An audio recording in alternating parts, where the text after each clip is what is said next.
Right, well, we could give it another minute, or we could start now. I'm here. I'm ready. Mm-hmm. Paril, I can hear your keyboard. Hey, it's okay. Hey. I won't be typing during the actual interview. Yeah. Okay, cool. I don't plan to, at least. All right, well, I guess we're ready then. So, welcome everybody to an interview with Planet Minecraft. So, I'm Dawdsall21. I run BuildCon with Cake, and with me are Cyprezz and Paril, who are two of the big high ups at Planet Minecraft. So, The only high ups. The only high ups. There you go.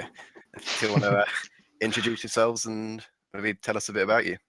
Sure. I'm Cyprezz. I'm the owner and creator of Planet Minecraft. Launched it in 2010. For the most part, I've been working alone until I brought Paril on. So that's about it. I'm Paril. I am a programmer for Planet Minecraft. I joined in, I think, 2013 or so, and was working with Cyprezz kind of pro bono, and then I got hired, and now we're here. Very good. So let's start from the beginning. Cyprezz, when you were starting Planet Minecraft up, what were your thoughts and goals behind it? Well, in 2010, Minecraft was just like starting to explode in terms of popularity, as well as like the creativity of the game. I was watching X's series of Let's Plays on YouTube, and after basically watching that and then starting to play the game myself, I got addicted just like everybody else has, and also recognized the creativity of the game, not just in the fact that the game itself is like an in-game map editor, but then you've also got the skins, texture packs, and everything else that you can customize. It just seemed like not only did I want to share what I was creating in the game, but I knew everybody else would want to do the same. So it was like, since I was a programmer doing web design on the side, I launched Planet Minecraft while I was doing client work as a freelancer. And as it grew and continued to grow, it just became what it is today, and it will continue to evolve. Nice. So what do you personally get out of running Planet Minecraft, and what were your kind of original goals, and have you met them, or have you got any more goals that you want to meet with it as well? My original goals were what I stated, when the fact that just wanting to bring the community together to allow them to share, where anybody can play Minecraft alone, and where you're creating something, it's just natural that you're going to want to share it with the community, as well as come together on servers and work together. So that's one of the main goals, and will always be the goal of Planet Minecraft, is to bring the community closer and help like foster even larger build teams, or pickup groups would be nice if there's like quick groups that could just join in even though you didn't know each other. As far as reaching those goals, or at least that one, I would say Planet Minecraft has succeeded yeah. Yeah, definitely. There does seem to be quite a community on there, which is quite nice. You've got the same kind of people going around and posting projects, and there's lots of advice. I feel it's quite a friendly community. I don't know about anybody else, but I certainly think so. So I definitely agree that it's achieved those goals. Definitely. Yeah, it's for also for inspiration. Like a lot of times people will be intimidated by seeing some of the really large builds, which it's good and bad, but at the same time, I think at the end of the day, it does inspire people to continue to play the game, and to improve their own skills when they're seeing something that like before they couldn't imagine on their own. That's something that both Planet Minecraft and other websites allow people to see, where if you were just at home playing by yourself, or with even in a small server community, you're only going to be exposed to so much. Yeah, definitely it does. It helps bring everything into one place. And even though I missed central place. Sorry, I was gonna say, even though I missed a couple of years of like the initial Planet Minecraft launch, the community has evolved so much from that little one that I was part of in 2013. It's crazy to see how far it's come. Yeah, I could quote some of the site statistics right now. So there's over 2 million members almost 2 million submissions, 1.6 billion submission views, and over 317 million downloads. So it only feels like a month ago that we were celebrating 1 million, and now it's already 2. It's insane. Yeah. Yeah, it's probably growing exponentially, isn't it? Yeah, I think so. I don't know if it's petered out at all or if it's still going. Like Minecraft on its own is kind of like it's been set on a minecart, and it's just going downhill. And like, I mean, well, you know what I mean by downhill, isn't it? It's not stopping. Like, yeah, I would say the site continues to grow. It's I think it's evolving along with the community, or maturing, you might say, where like some people are feeling more intimidated by where it's going. They think it's dying. The same thing with the trend with like Minecraft. They'll say like, oh, Minecraft's dying, or PMC is dying. It ends up it's more like it's maturing, and we're just not sure like what it's going to become, and never will, just because of the nature of the game and the modifiability of it. That like any given time, the game is evolving as well as the community. Yeah. So you just mentioned that you weren't sure where it would go. Where do you think it'll go? It's like in 5 years' time, where do you think Planet Minecraft will be? 5 years. Maybe not necessarily 5 years. Maybe 1 or 2 years. Sure. Well, like in recent times, we've been like focusing even more on releasing features that are giving members as well as teams like more customizability of the website itself, like with the profile update. Because we can't predict like what the community is going to be into in the next year or 5 years from now.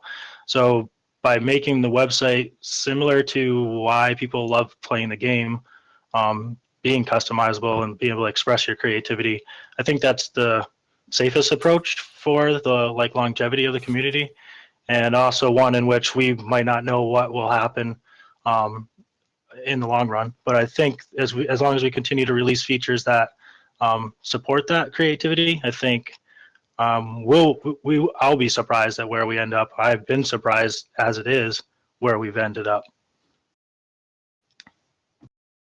So you mentioned the recent profile update there. There was certainly quite a lot of praise for it from the community I saw on Twitter. But from your end, was that a success? And what do you think might be able to change and improve to it in the future? Yeah, for me, it was. I feel like it was a big success for a couple of reasons. One, for me as a developer of it, I was definitely worried about releasing it too soon, or releasing it in a way in which there'd be bugs, and knowing that once you've released something like a profile update where you're able to customize your own view of it, that it would need to be like pixel perfect, in the sense that if there was a bug and I had to make a change to even one of the widgets where it adjusted the height or width, or I had to remove one because it was like it was easily abused in some way, then it would cause a major upset, because it would end up completely changing the way everyone's profile that they just spent time on designing. So in that sense, in the technical sense, it was more successful than I expected. I actually had fewer bugs than typical, but at the same token, I spent a lot of time making sure that would be the case, and it's also why it took so long to release it. So in that sense, it was a success for me. I also think it was a success in the sense that from the community response on it, and seeing the way people have like almost immediately began customizing their profiles in a way where I'm now more interested in visiting each individual profile when I see something like a project. Like before, I could click on the profile and I pretty much would know exactly what I'm going to see, just a list of projects. Maybe I might look at their subscribers and stuff, but I'm not going to see a really unique view of that actually kind of expresses who that user is as well through their profile. And now that's afforded, and there's quite a few members that have have started to push the boundaries of what you would expect to see on just a otherwise like really structured website. What do you think, Paril? I mean, to be honest, when it was launched, I hadn't gotten any. I wasn't really even allowed to see the profile update until like 3 days before launch. So my expectations were pretty high because I was being told about all of these features, but not being able to see what they're going to look like. So I had all these vast ideas of what was going to come out of it and how the people were going to use it. And even then, when I actually got my hands on it, I was blown away at what he was able to accomplish in the time that he did it. It was a long time, but a lot of it was just, it was insane. And I think the people have done a lot with it so far. And we're always getting new widget ideas, and there's so many things we can do for this, especially for future updates as well. Yeah, I also tend to bounce around. Like almost immediately after launching the profile update, I started working on the TV guide idea, and perhaps I should have just stuck and gotten more feedback from the community on the profile update before jumping to a whole new section, and that ended up being even larger than I expected to work on. But as far as like where can the profile update go from here, really I want to hear from the community on what widgets they would like to see.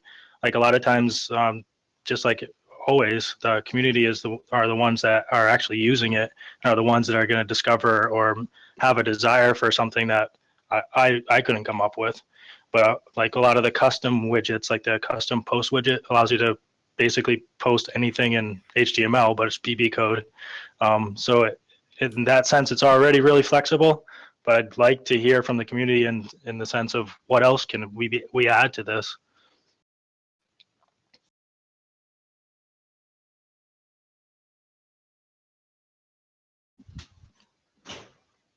Is it still connected? Yeah. Okay. The host died on a... I'm back. Microphone. Hey.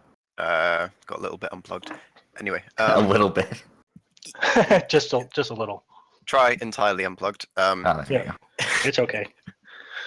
Anyway, you mentioned there about the TV guide feature. What, 4 days old now? Yeah, since Friday. Yeah, since BuildCon launched then. Yeah. What gave you the idea for that? Where did you get the idea for that from? Well, it's actually a pretty old idea. It's just that I've finally got it back around to working on it more. It used to be the section replaced live TV, which was essentially the same idea. I had launched that, I think, in 2011 or 13. I'm not even positive anymore, but it was for supporting the Extra Life charity event. And so we were doing a bunch of live streaming for that. It was like I think 24 or 48 hour live streaming event. And it was a way for us to broadcast multiple streams. We're trying to pull multiple streamers together and switch between them, like whichever one had the best activity going on or the most prominent activity, and to start broadcasting that to the community. The new TV is the same concept as that, except now it's got multiple channels and a new mode in which, like for example, one of the channels is Minecraft News, where we can populate the Minecraft News channel with any videos on YouTube, and that covers anything related to Minecraft News. And each of those videos, while it just looks like a regular playlist, what makes it different from just watching it alone is that when you join that channel, everybody is synced to the exact same time and video that everyone else is watching. So you can potentially be discussing whatever is going on in that channel as if you're watching it, on actual TV at home with some friends.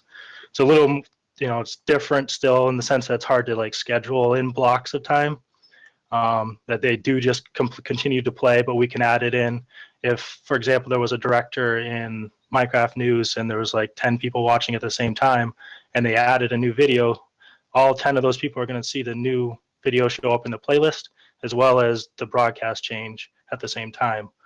So as far as, I don't think I answered your question in the sense of where did the idea come from, but so I would go back to that, and I would say the idea is coming from like just knowing that PlanetMinecraft isn't like currently covering video content of Minecraft, and that's a really big draw for the community. Like when a lot of people who are not playing Minecraft will start watching it on YouTube, either through Let's Plays or looking for news on it or anything, just to continue to be part of the community. And I don't think Planet Minecraft has really tapped into that like community sense for video in the way that I wanted.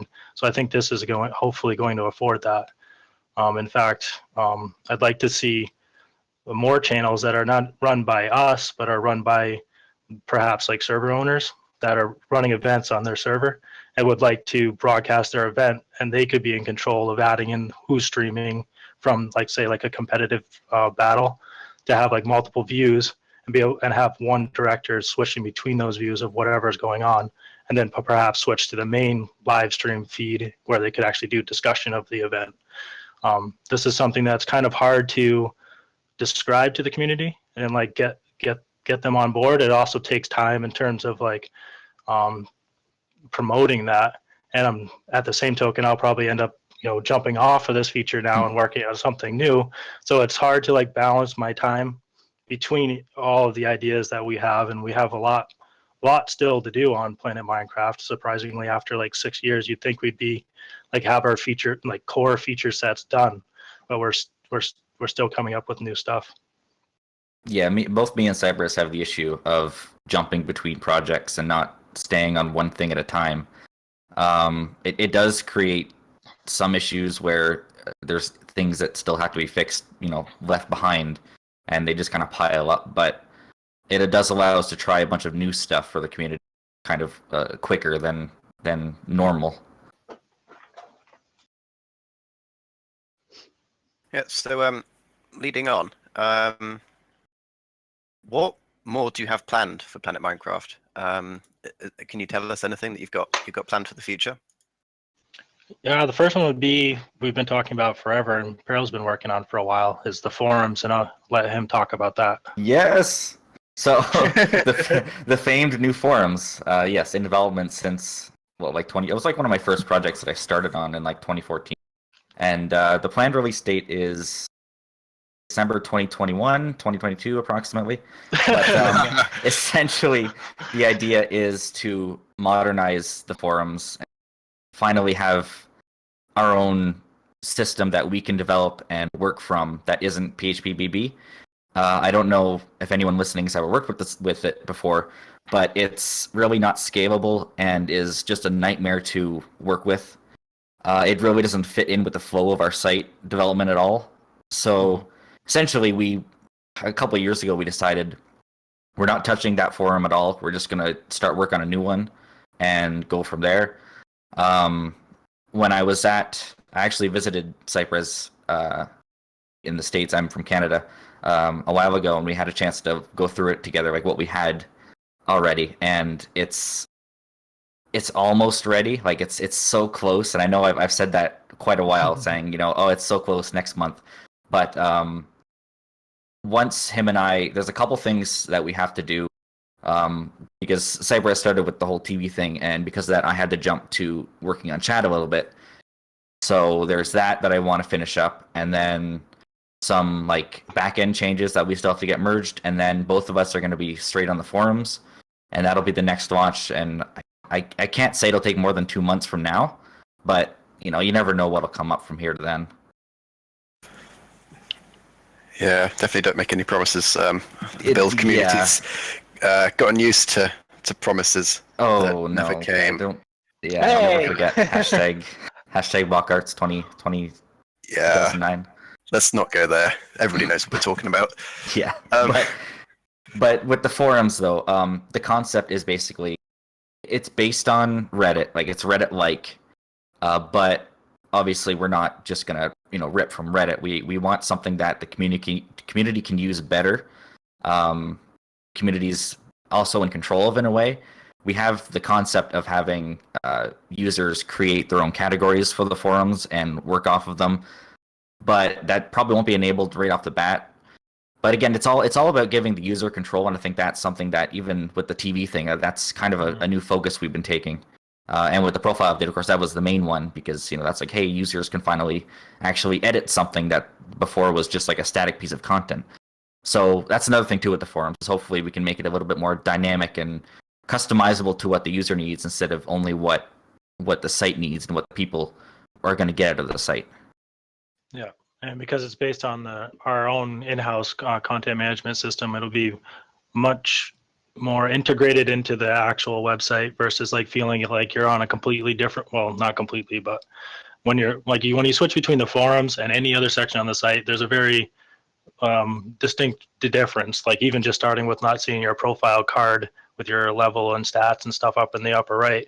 There's also this like major bug that we've had forever, which is just being logged out of the forums but logged into the site and not being able to sync that together all like perfectly. And that just comes from the fact that we're running PHP BB and then our own content management system on everything else. So just getting that out of the way finally will be a huge relief. And it's one of the larger big features that we need to release before we can kind of relax, in the sense that we're now working on just smaller features that can be released on a much shorter time scale. Like things like in the future, I'd like to have site themes, so we could have like alternative themes for the site, maybe modernize the whole look of the website, but still keep like a classic theme of the site. The long, like right now, I'm still using like Arial for a font, which a lot of people are like, how can you use this for a Minecraft site or even just a website in general in 2017. Some other features that we've been talking about for a while are groups. So official groups for the site. This would come from both, like, I think teams will enjoy this, as well as just having groups that might support any number of like topics, and even not related to Minecraft. And profile update was a really good step in that direction, I think, because that will provide a lot of the framework that groups will be able to need to customize page. Because like if we just had groups without having that update, then again it would just be static content with a list of submissions, and like that just wouldn't have worked. Right. But now that we have this framework, we could quite easily make something great for groups for people to make groups with. Right, including like widgets specific to groups, perhaps for like recruiting, or like group widgets in which multiple accounts are posting to one location. And this is where the new forums come into play, having specific forums for groups in which only if like the groups themselves are setting up the permissions on who can post and on for that. We've also talked about adding new sections to the site, like content sections such as like block models. Another one of I think the top ticket right now is asking for skin alts or alternative skins. Basically, you have like sorry, go ahead. Just basically having like a skin that only has small alterations to it. We want to afford that to be posted without it looking like spam. Like for example, one skin that might have like a yellow dress, and you post that, but then other people are going to want maybe pink, blue, and on. Having somebody post each one separately ends up spamming the feed. So instead of that, we hope to be able to combine them all into one location, onto one page, but still keeps track of the stats for that individual user so they can know what their most popular skins are. And resource packs, of course. Like we didn't want to commit to changing texture packs to resource packs because we don't have all the setup for filtering things by sounds and models and all that. I think we just renamed it to pack, if I recall. I think you did, yeah. So that's okay, but we definitely need a lot more options for properly representing everything that a resource pack can do now instead of just textures. Yeah, it'd be fun to revisit each of the categories on the site and enhance them. I mean, long overdue. It's just servers too, especially. That's a big one. Yeah, servers are really big. They needed some more love for a long time. Then let's see what else. We've also had ideas for introducing achievements into the site. That's one of those like back burner ideas where it's like you got to be careful not to introduce achievements that might promote people posting just for the sake of posting to achieve it, to get that achievement. So it's not as important, but it's something that we keep hearing people want and we know would be fun to do. But that's one of those ideas that we just haven't gotten to, and who knows if we ever will. Sort of like an extension to our trophies, but not just being contest specific, basically. Right. Yeah, it would show up in like your trophy case. Just going to take a step back to your mentioning the group update kind of thing. Would that be something that's similar to LinkedIn, and then maybe with aspects of Reddit brought in with the controlled forum. Well, I haven't used LinkedIn enough to really relate it to LinkedIn. Have you, Paril? No, I poked around with it, but it's just not been something I've really needed to do yet. What would you say? What are you looking for, Dorsar? So LinkedIn is basically you set up a personal account, and then you can have company accounts which display the members in that company. And you can have Sure. like company showcases pages as well, where it's a much more condensed information page. And again, you've got specific members of that can be displayed. So is that Yeah. the kind of field you're going for with Oh, the group yeah, update? definitely. Like it'll be. I mean, just in the name itself, it'd be grouping members together, and still, like I guess you would have a group page, like profile for everyone, and so a leader, an admin of the page, in which they'd be able to assign permissions or say whether or not a member is a member of that page and what permissions they have over that. They would have one feed in which you'd have all the submissions gathered together from that group. It kind of like all the parts of a group system are all developed at this point besides the forums, in which once it launches, it's kind of gonna build itself. It's gonna be probably one of the easier big features to do for PMC, in which will be like really powerful and and will also like bring people together, which has been the whole goal since the beginning. So it's going to be one of the more exciting features that it's just going to almost build itself after having all the parts done. It's hard to compare it to something that already exists. It's sort of like a combination of Facebook pages and Steam groups, in the way that with Facebook pages you have a feed where you can post stuff to. That's just our wall system. That's one very small component. But you would also have our site just having submissions and the experience system, and that's something we could think about splitting experience between members and stuff like that. And in the way that Steam groups work is that you've got the group of people that can communicate with each other easily, sort of like a built-in chat sort of thing. They can post messages in their little private forum that they would have, a custom forum, and they could make public if they want to. And sort of like if you have a game posted on Steam, you basically get your own sub forum that you can then be in control of and have moderators for. So that's another thing too that we would also like to experiment with, is having basically groups have their own public forum that they can then use on PlanetMinecraft, and it would be visible if you visited like the all section and stuff like that.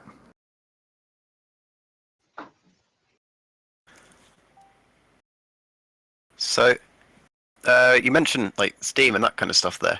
Have you ever considered maybe making PlanetMinecraft a bit more of a hub for stuff outside of Minecraft as well? So perhaps having an app similar to Steam where people can show what games they're playing and share that with their friends.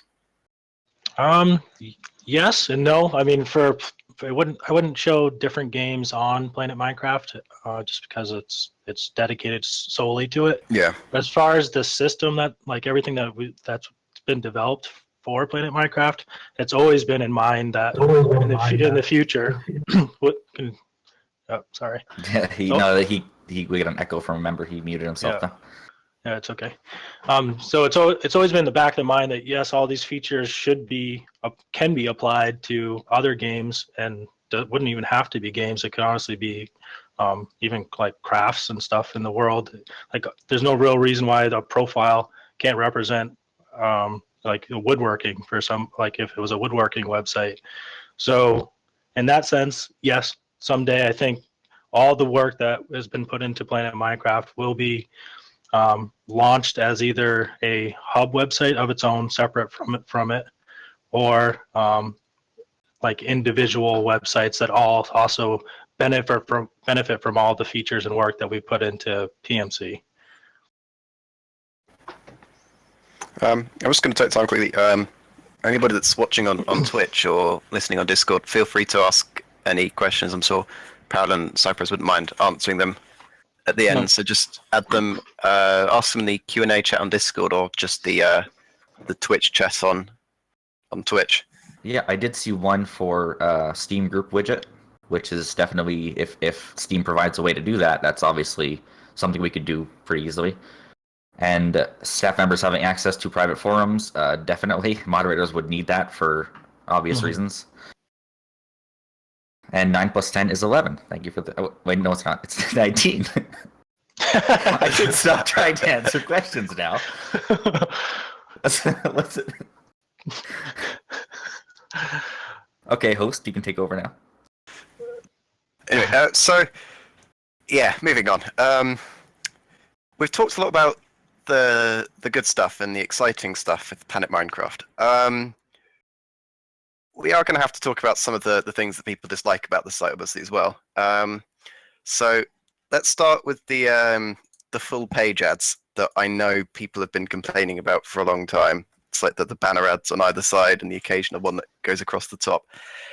Have you got any plans of possibly removing these or replacing them with some other? Well, because obviously the site needs to make some money to keep it hosted. But is there anything that you're planning to do to maybe reduce the number of ads or get revenue from a different source? Yeah, you're referring to the skin ads that are like large and they show up on either side of the site. Yep. I've actually did just talk with the ad agencies about those, and I do think that we're going to see a big reduction in them, and they're only going to be used for truly direct advertising rather than falling back to what they call remnant advertising, where it's basically an auction, like bidding war over who can display an ad there, and it gets lower and lower in terms of what amount they have to pay to get there. I'd rather see no ads there unless they're a very relevant ad to like the community, and I think that's a good balance in terms of instead of getting rid of them completely, because it is an attractive advertising source for myself as well as for advertisers to have that option, as well as the agencies to be able to go out and look for people. So as far as getting rid of them completely, no, I don't see that happening in the near future, but I do see a significant reduction in the number, because even for me, I don't like seeing giant ads for something that's like essentially a cell phone app of a game. Yeah. Have you got plans for introducing anything else instead of ads, or as well as ads to help keep PlanetMinecraft running and pay for the hosting and stuff? Like, for example, premium features, so ranks or donator-only areas of the site. Is that kind of something you've got planned or thought about? I have heard this question since the beginning of the site. I've always I've definitely always rather would have a free website in which there was no paid source. Like it's almost goes back to like pay to win type stuff. So if I did ever introduce something like that, it would certainly be something that wouldn't really have donator only sections or special features that would have any effect on the popularity of the member. And I guess I could see it being introduced in the sense that it would be an option to be able to turn off all ads, or maybe the color of your name would change. But honestly, I'd rather not accept money from the community in any way. I'd rather just keep it with ads than to get into that type of, I guess, revenue stream. It makes me weary. It's Cyprezz, the PMC shop. Yeah, I saw that mentioned in the Twitch chat. To be honest, I loved the idea of the shop, and I actually did get a few things from there.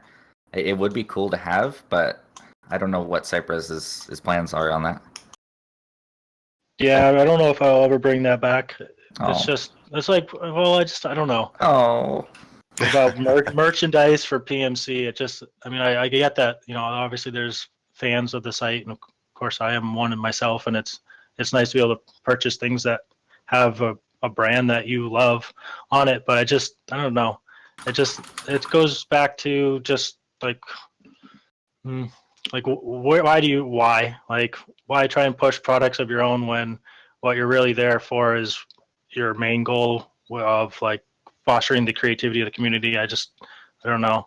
I don't like having an entire section dedicated to just random merchandise, coffee mugs and shirts that but I could be wrong. I mean, maybe it's a really big source that I should be using, and maybe I wouldn't even need to have ads, but I highly doubt it. Okay, that's fair enough. You'd rather keep it much more focused than having random stuff everywhere. Yeah, like even with the say members could pay to either have like a donator rank or something, like then suddenly inevitably I'm going to have to dedicate some of my time to refunds for people that either get banned after they paid, or just this potential social drama around that would pull me away from developing features that the entire community could use. I would really hate to be working on just like donator specific features when I could be working on something that everybody could use. Just even beginning to switch your mind into thinking about something like that is alternative to what you should be doing is a time sink and can be a real drain.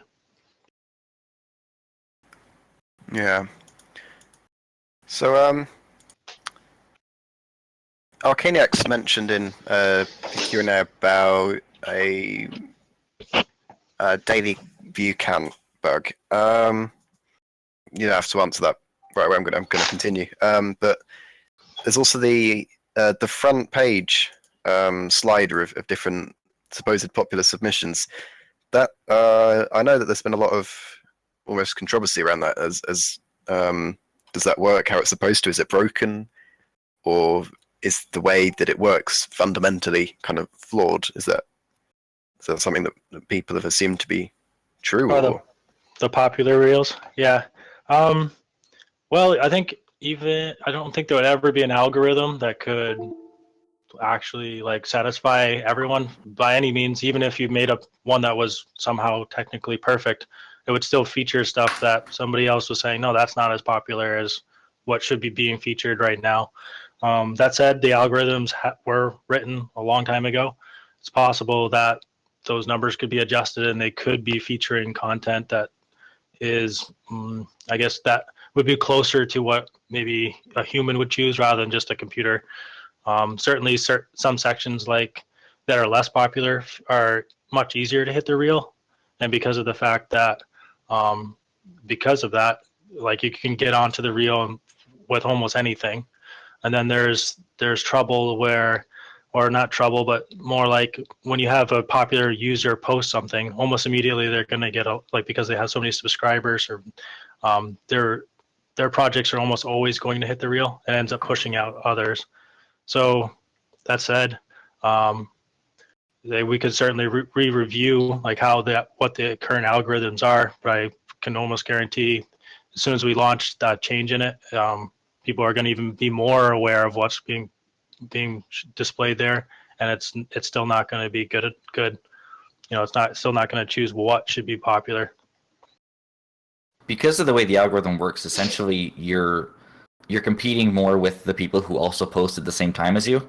So that's a lot of things people are like, if I post this and I can like immediately get on the reel, and it's I mean, if nothing else has been posted at that time, then like yeah, because you're competing with nobody. Like you're always going to be on the reel if you have nobody to compete with. So the sections that have more stuff posted per day tend to have more competition for the reel.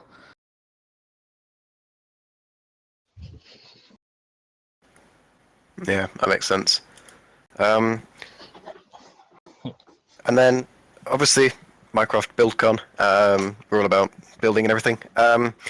The recent build contests haven't seemed to have been doing quite so well. There haven't even been enough people to get a full set of finalists in the last two. Why do you think this is, and how do you think you might be able to counter this and get more popularity for the build contests again?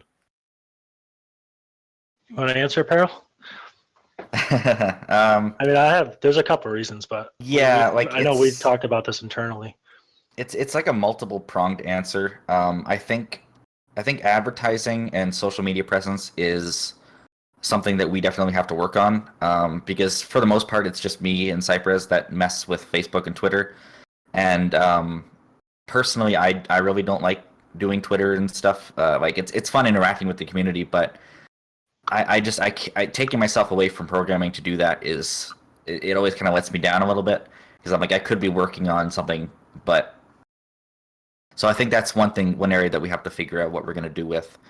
I like one of our most popular contests was, I think it was the underwater one, and what was it? Yeah, it was the underwater one, the one that got mainstream coverage. There was a couple news sites that were posting about it, and all the builds that were being posted, and like that was really cool. And I think we need to figure out a way to reach out to other communities and let them know what we're doing, and all the people that are going to be, entering the contest. Hopefully, the people that say beforehand, hey, we're going to be entering this, and then maybe giving a little more advanced time to when we're going to be doing contests is one thing I've heard quite a bit too. Obviously, not saying what the theme is, because that would give them extra time to work on the theme, or their build related to the theme. Yeah, Oh, I think also a large part for these last couple contests, people were very busy building the amazing showcases they did for BuildCon, which has been awesome to see them all being posted at this time. But of course, they weren't able to work on perhaps contest entries for the contest, which is one other reason. And then I think especially there was also, because the contest kind of came out of nowhere too. Like MC BuildCon was so far in advance, whereas we were just like, hey, 2 new contests, go. So that's another thing. Like, it all kind of ties back into that same issue. Yeah. And maybe not having so many contests at the same time. Like, they're all different types, so we expect different people to be participating in the different ones. Like, the solo contests, obviously, they're aimed more at individuals who don't have as much expertise as the bigger teams, as well as just the people that are part of teams that want to do something small on their own, for instead of with a team. And then there's the team contests, which tend to work more towards the bigger teams that can group together on servers and all that. Yeah, I think that might be part of the biggest reason why there's been a decline in the number of contest entries, not just for the current ones, but in general, is just along with the Minecraft community, it's people have seen the established contests and the history of them, and can see the quality of that actually win or that place. And even even before the contest is over, they're able to see what entries are currently they're going to have to go up against, and they might be in the middle of a build and then see an amazing build that they're like, there's no way I'm going to be able to beat that, and just decide to not finish it. And I think because the contest has been going on for years now, that the majority of the community has a really good idea of how much work is going to take to place in one, that I think we're seeing a decline just naturally in that sense. And as far as how to solve that, I think it's going to come down to revamping the contests, as well as introducing new forms of them, smaller ones. Like one that I've been dying to work on is skin battles, which is just essentially much smaller user challenged battles in which they're matched up, tried to be matched up either through algorithms on the site of trying to figure out what basic skill level a skinner has, either through the experience points they've earned through past skins, or members themselves entering themselves into different brackets. Say I feel like I have a skill a C skill level or a B or an A skill level. Try and match me up against somebody who's currently in the system that would like to battle me over a particular theme. So I think by having smaller contests like that, where it's not such a month-long event where you're competing against hundreds of other users, would be probably more interesting and more engaging at this point than to continue to try and do these larger, more focused contests. We could have, of course, both.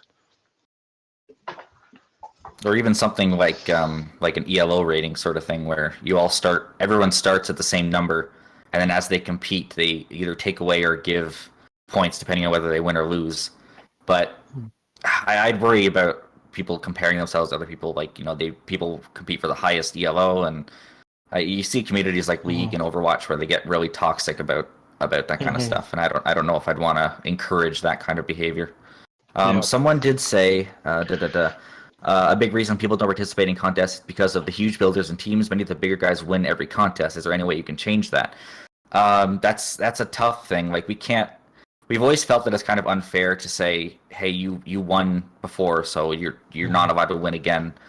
I understand where people are coming from with that, but I don't know if that's the best way of approaching it. Is to just take away their ability to win, like. No, that's yeah. I would. I don't think I would ever go for that.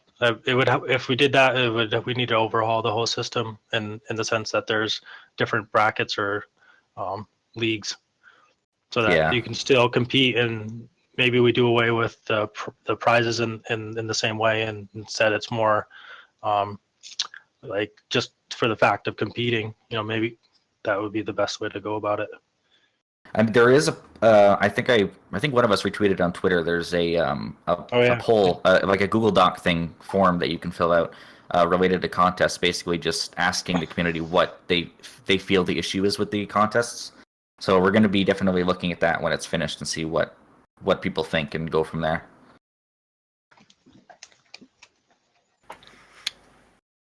Yeah, I think contests is probably one of the hardest things to work on Planet Minecraft.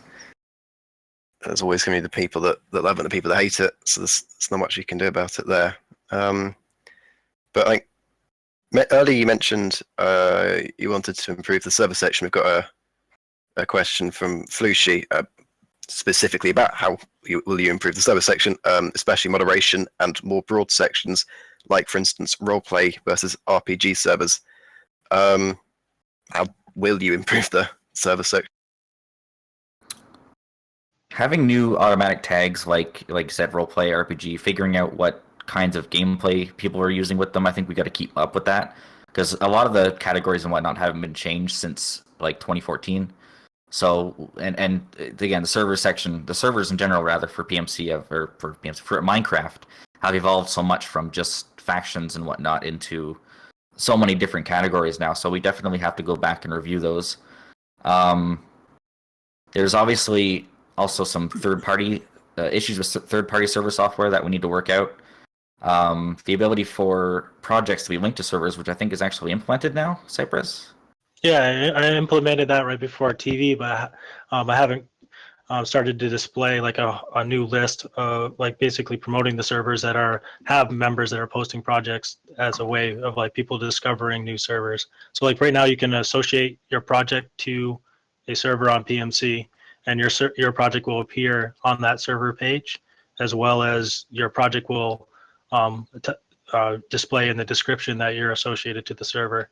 The next step, now that there's been enough projects associated to servers, I can now generate a list of servers on PMC to sort and view based on the members that are posting projects to them. And I think that'll be a great way of discovering not only new servers, but also ones that have members that are also going to be active on PMC that you can communicate with, as well as share your own projects. So that's one completely new way in which we'll have new lists of servers on PMC.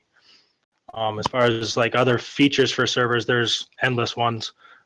There's so many server listing sites out there that it's our differentiating ability. It does come from the fact that there's a large community behind it, as well as being able to associate it with not just members but the projects that like we just did with like what I was just talking about.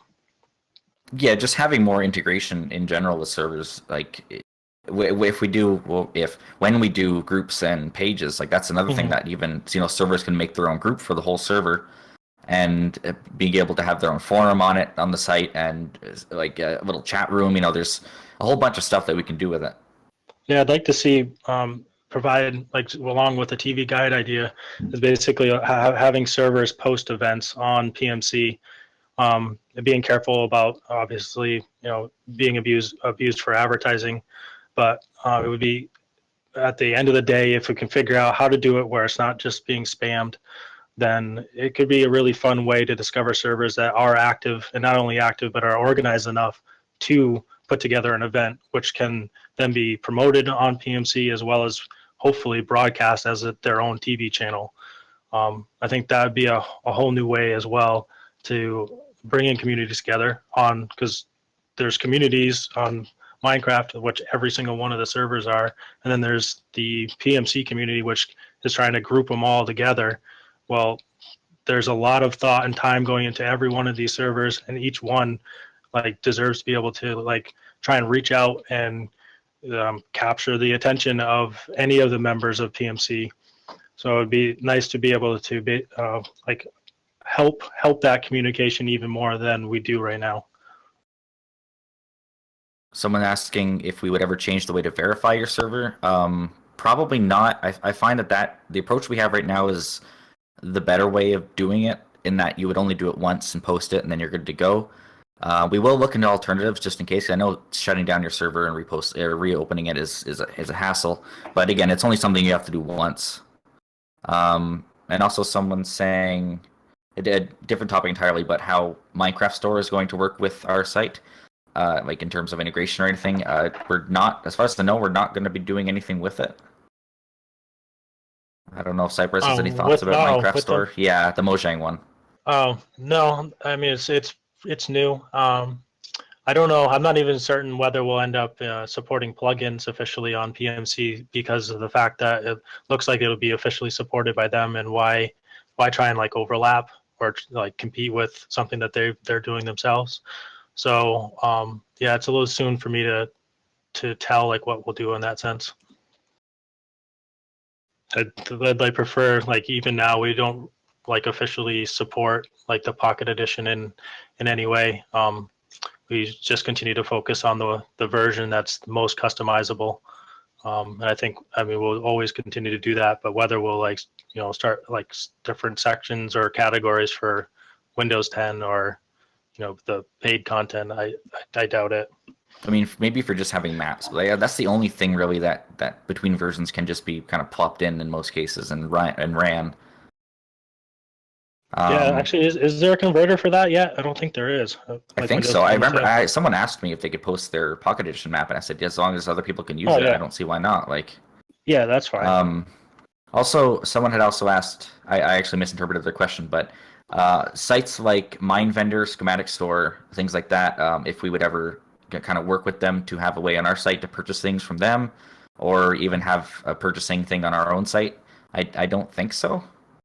No, it kind of goes back to like having paid members or donations. I prefer to not have paid content, and especially now where Mojang is releasing their own. I think I wouldn't be surprised if they're going to reach out to the Schematic Store and speak with them, either asking them to not do it anymore, or just maybe they'll end up working together, and that's where it'll end up working. But for us, as far as selling schematics, I really don't like the idea. I like just going, if my website's free to join, I feel like all the content on it should be free and forever. Trying to introduce a section in which people are going to start removing their content that otherwise would have been free to download, is now you have to pay money for. It's just, while I want to support the content by promoting it and getting feedback, and they can at that point, you know, draw maybe some attention into their paid versions on the official Mojang store. I don't want that type of activity really occurring on PMC at all, in terms of money being exchanged directly. Mm-hmm. I feel like people should just be able to be creating stuff for the sake of creativity and just, you know, wanting to share that. It doesn't always have to be about money.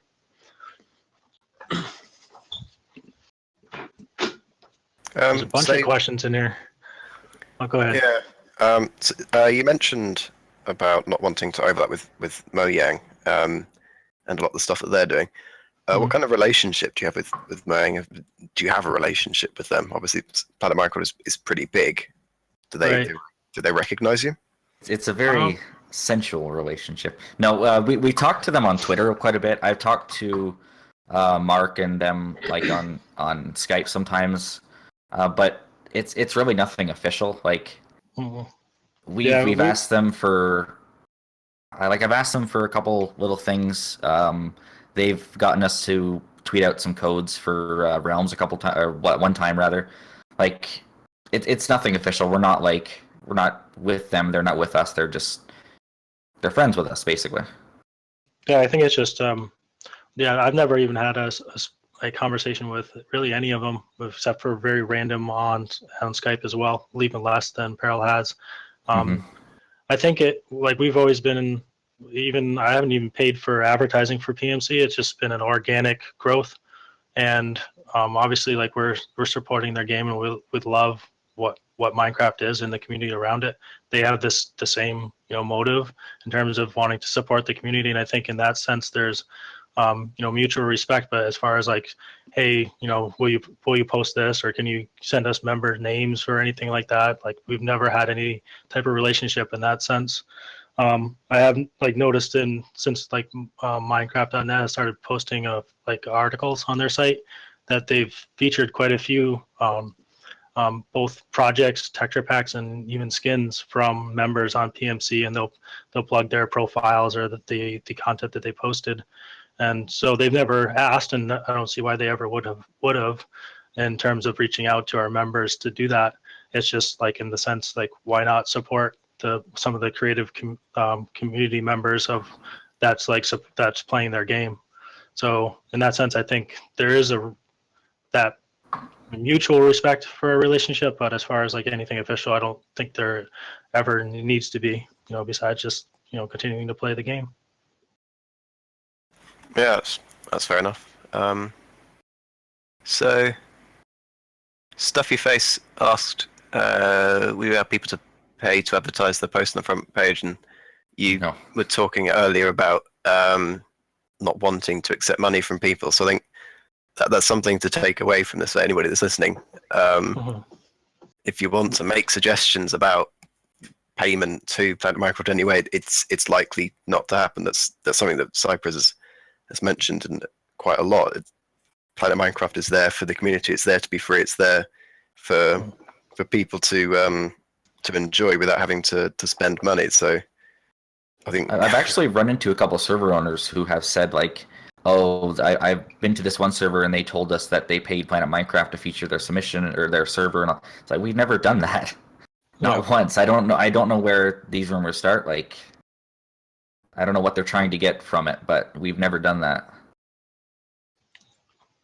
No, in fact, that's one of the reasons why we removed the popular reel from the server section, just because there was too much speculation on why a server would make it to that reel.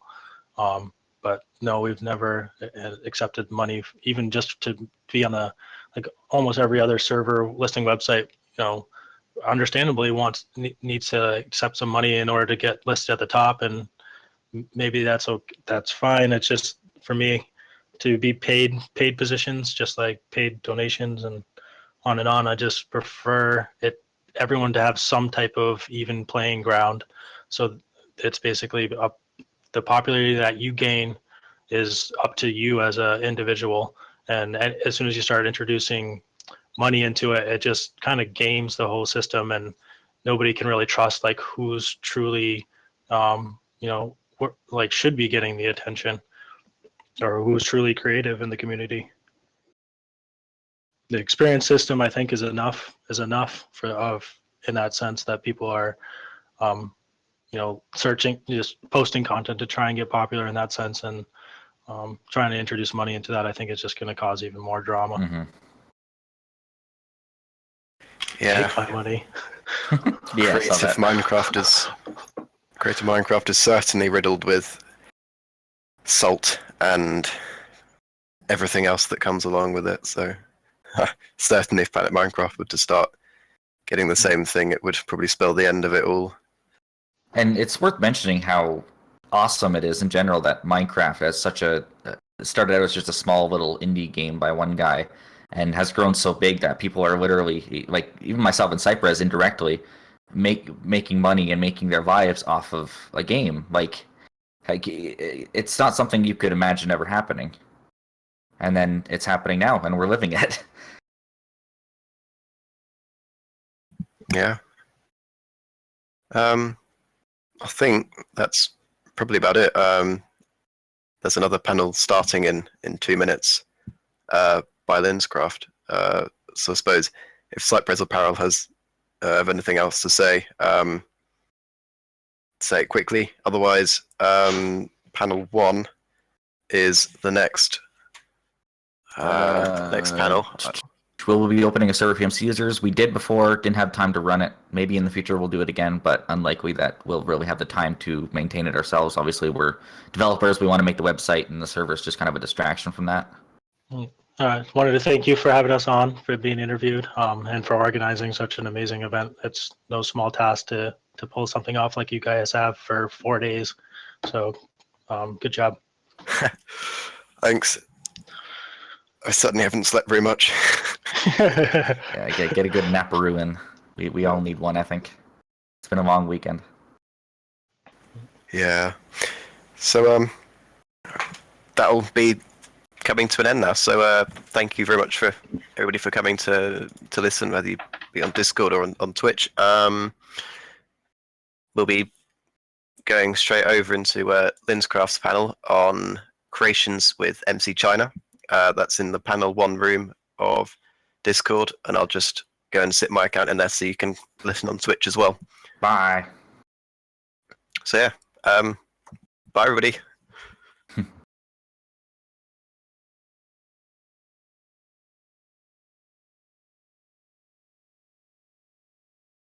Hello, hello.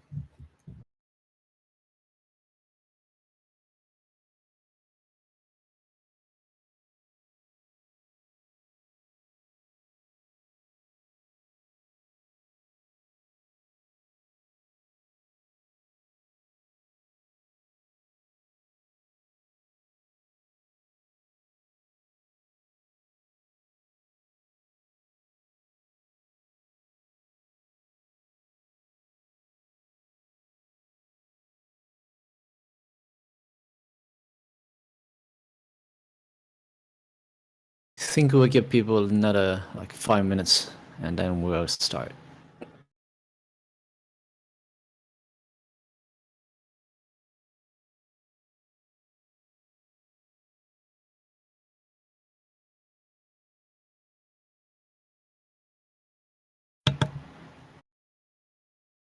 So, how's everybody?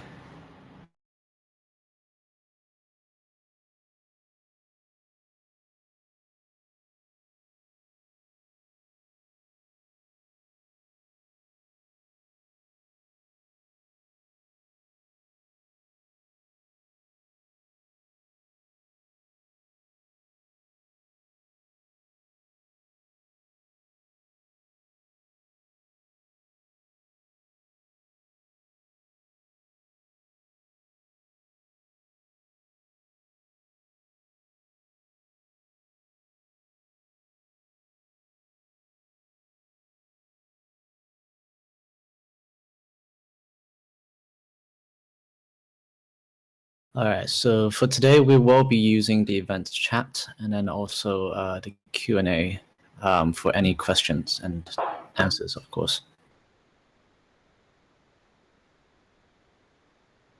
And let me see.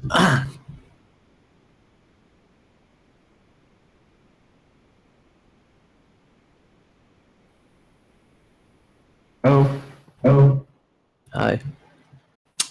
And I think that is King Queen. yes. Is that right? Shall we meet at like a LinsCraft or LinsCraft 1 or 2? You might be a bit too loud.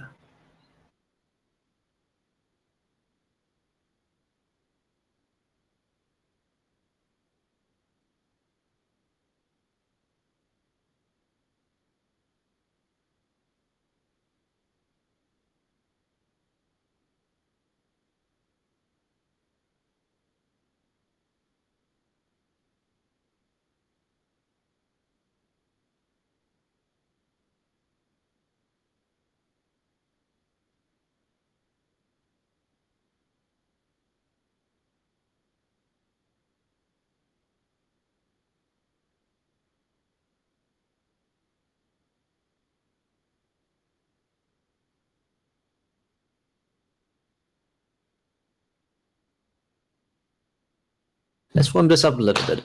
So if you can hear me, you think the voice is okay, just let me know in the question and answer chat room. Think that the voice is too soft or too loud, please let me know as well. Hearing or yelling in your ears, causing you any damages to your eardrum. Thank you. I guess everybody is in this mode of interacting with each other.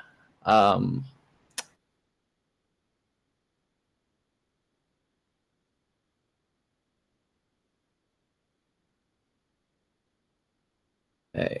The voice now? Yeah, it sounds okay. Good. Okay.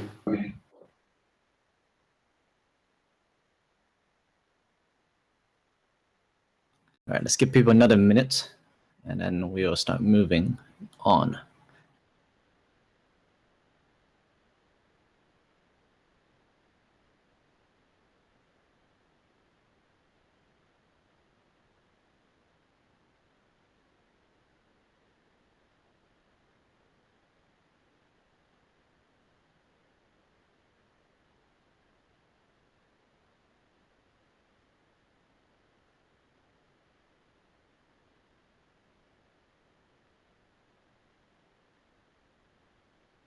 All right. Let's get this started. So welcome to the panel of LinsCraft, and thank you for NetEase and also MCBCons and the staff members allowing us to have this panel.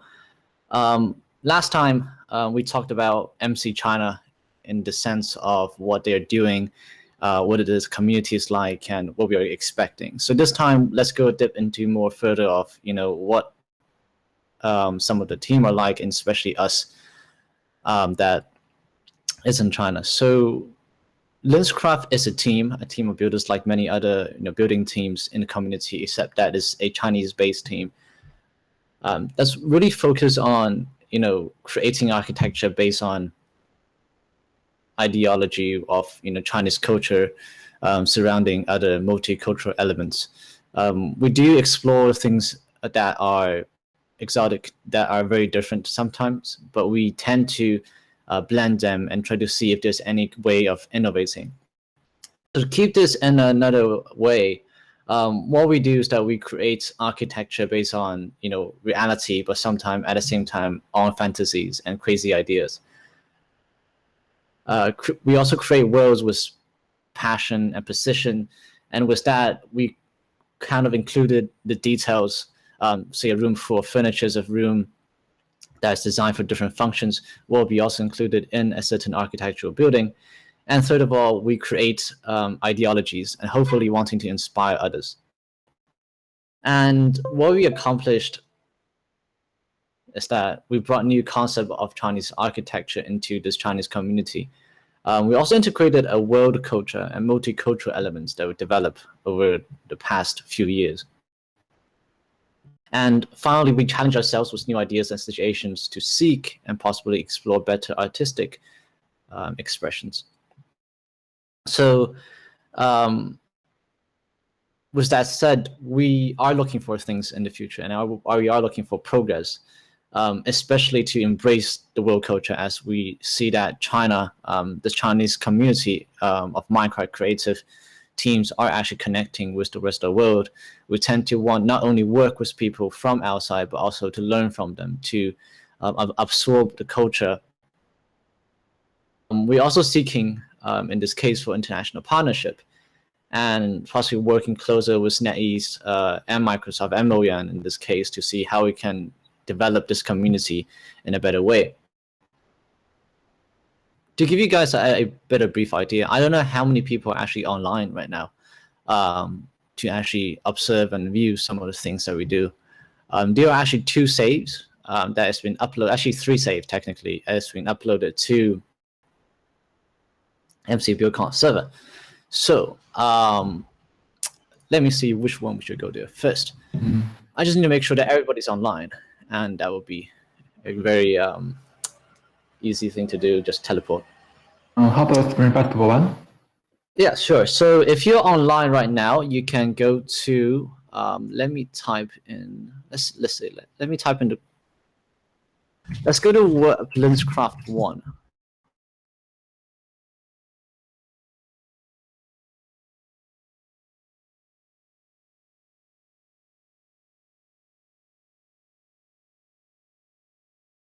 And if you're here, let me know. And I seen this big sea guardian suddenly. Anyway, hey, we see Stuffy. We see Stuffy's. Oh.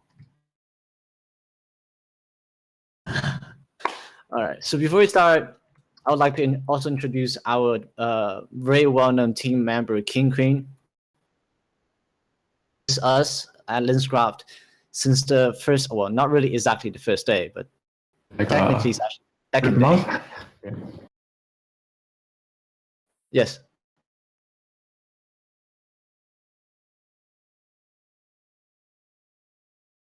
Hello, everyone. You can just call me QQ. King King will be explaining some of the things that we'll talk about later, but he's a terrainformer, a specialist in many things, including architecture. He's studying architecture currently, and yeah, he's just one of those people that you'll feel like amazing. You know, he knows a lot of things. So I don't know how many people are actually in the server right now because I think everybody else is invisible. But if you can see me, just let me know. Everybody can see me then. All right. So let's follow King Queen, me, let's leave Stuffy and everybody else. Let's go into the world of LinsCraft. So welcome to the port of Frontier. And what you're standing right here is something that is quite extraordinary. With, well, a very long backstory, very long backstory in this case. The Port of Frontier is designed and inspired by one of our members called Aurelia Mana, who really wants to just explore the world of steampunk. And she was just fascinated back in the days, and she wanted to create something. So then we were thinking about what we're good at. Well, we're good at Chinese architecture. And there's a bunch of kids, well, not really kids, but teenagers who are also fascinated with steampunks. Integrated two group members in our team and came up with the idea of why don't we create something that are related to steampunk, industrial revolution, and some kind of integration of the two different themes. And that is where it kind of began, and it developed into this fantasy world. And we try to include feasible mechanical designs and certain industrial revolution elements. So, for example, railroads is actually a very great invention during the Industrial Revolution. So we decided to build railroads. Well, what is it for?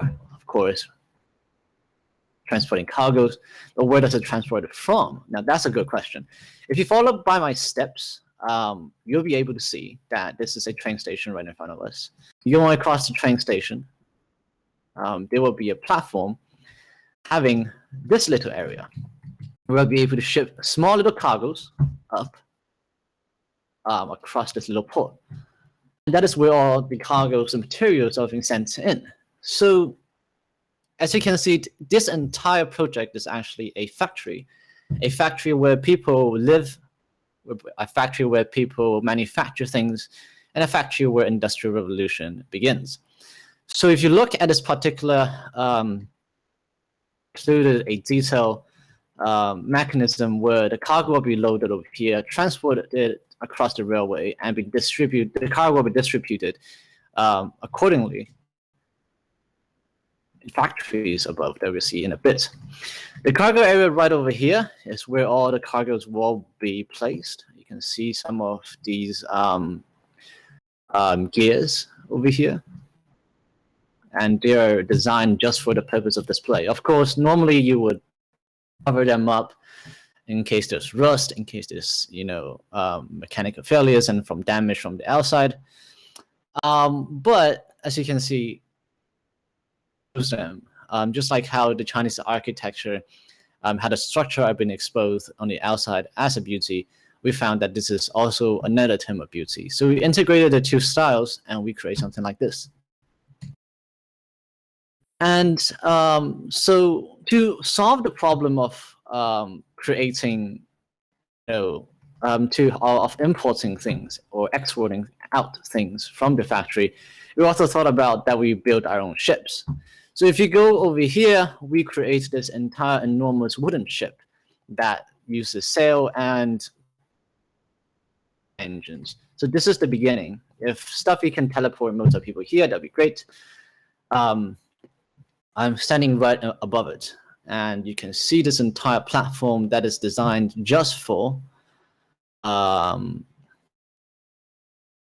yes, I am Chinese, and yes, maybe there are potatoes being made. Let's see. Yeah, so here is where we are. I'll give people a minute just to come here, just to see how the ships are being built.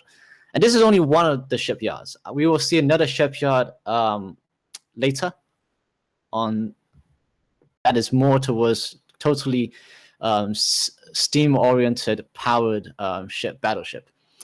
But this one is just kind of half integrated. So it's not even finished, but it gives you an idea how ships are made.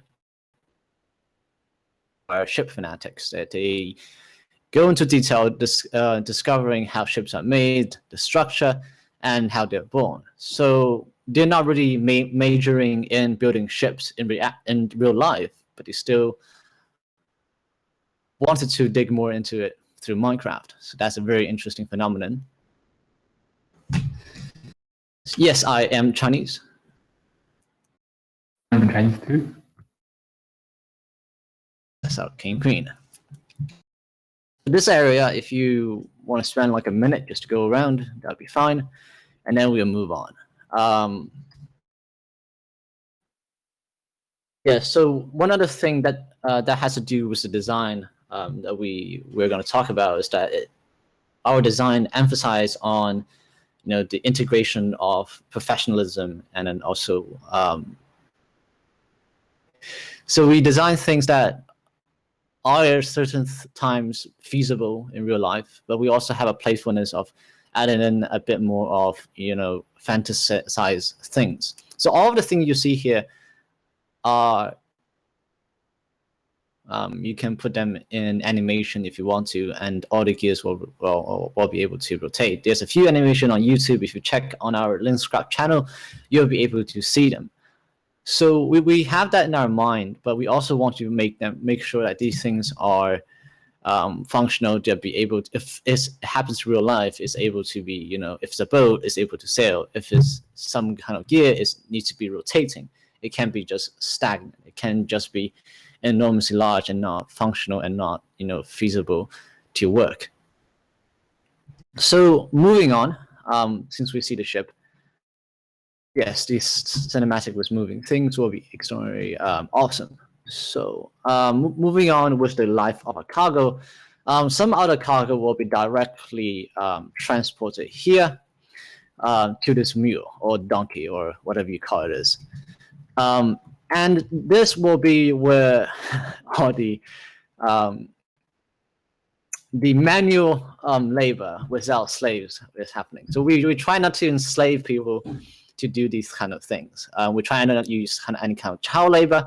And yes, there is a cinematic of this build. I'll be posting a link real soon. Actually, well, I don't want to post right now because then people will be clicking it and then watching it, and then not listening to what I'm saying. But I'll give you guys a channel and a few links of what I to go over today, so you can see some of the cinematics. And yeah, so moving on with the cargo like this one will be disassembled and then distributed among this little street. Some of them are just goods for locals who live near this factory, who have little stalls, a huge office for just basically managing all the paperwork, and a railway that will help in distributing further of water product will be available in Port of Frontier. And if you go down, if you teleport to where I am right now, here is a street of basically just for shopping and food. This is a living quarter, so people will be here shopping, eating food, having breakfast, lunch, dinner, after work, during work, or skipping work. And it's right beside where you work. Yes, skipping work. If you wanted to, it's just right beside. So you can just take a break and come here, have some pretty nice Chinese baozi and then eat other Chinese food here. So it's a brilliant little place. All the cargoes will be transported to, or cargo of people will be transported to another area, following into a little cave where we call the main train station. And this is an interesting part about the Port of Frontier, is that it kind of moves away from all the industrialization and into something of another world, otherworldly in this case. Am I moving too fast? Am I moving too slow? Please let me know right now. I think I'm moving fast. Moving too fast. Oh, okay.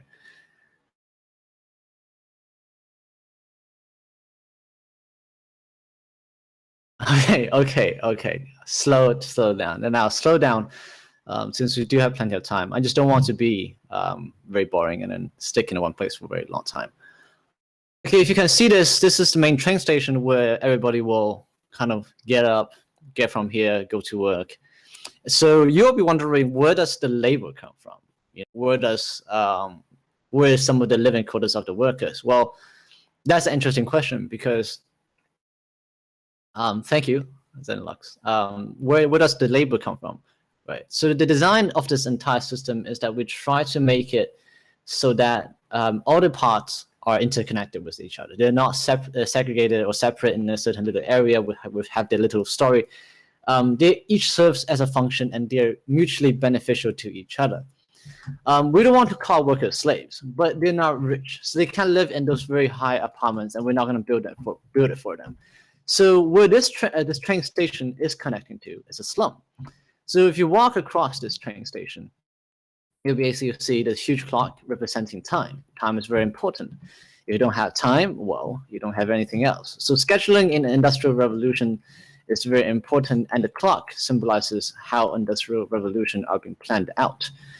Moving into this particular train station, you'll be able to see some of the very detail that we put in. It's a bit laggy, I know, because people have been placing random light source underneath it. But you'll be see, ticketing area, the front desk of this area, a patio where you can get out and have fountain outside, which looks luxurious. And you'll be able to see at this balcony right down there, it's a slum.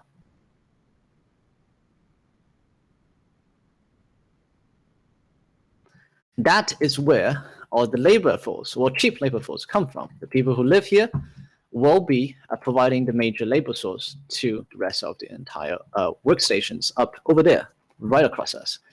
They can either take the train with cargo's wisdom and come back, or they can come here with this little staircase on the side. And it will also provide a closer commute for people who live closer to the staircase. Ooh. Okay, I'm seeing this right here. Rambo say, wait, no slaves. Yes, we don't want to call them slaves. They are workers and they have human rights. It is. You can also see here beside this train station, we have this little sightseeing area. So if you're a tourist who come here for some reason, just visiting, you can also see a little kiosk and a transportation device, a little cage of some sort going down this big waterfall. We try to make it as cinematic as possible and as environmentally friendly as possible in this case. So if you want to here for a hike or just some, after lunch exercise, you can just come here, climb the mountain, see it for yourself, or swim the waterfall. Of course, let's go down further into the slums. The slums are designed by our team just for our labors. Here, they tend to just have, living quarters and areas, huge living space, empty or not empty. I'm sorry, this is a very large project. And if you guys really want to come here later and see for yourself, just go LinsCraft 1 and you'll be able to see everything as you go along the way. I'll try to keep slowing down. I'll try to stop rumbling on. But as you can see, the design here is extremely detailed oriented through that. Not only do we design the exterior using sponge roof, which we try to represent, hay bay, and then other things that maybe we or other, cheap materials for the rooftop. We also have interiors that have oriented design for people for storage, to sleep in. And each and every one of these houses have some kind of unique personality to it, except some are empty, which also is a kind of unique personality. And we also include a place for them to stop by their ships and load up or load off some of the little cargoes they might bought off in another area. So we have about 20 builders who worked on this. Statistically speaking, there is more, but to be honest, some people just placed a few blocks or just come here and did very, very little contribution. So we can't name every single one of them, and that would be certainly unfair. We also want to just keep it so that, the major contributors have been listed. Well, some people just can't come here for fun. They tend to come here for the purpose of just having fun. Just look at some of the things, and possibly just get one of the rooms and then live in a slum.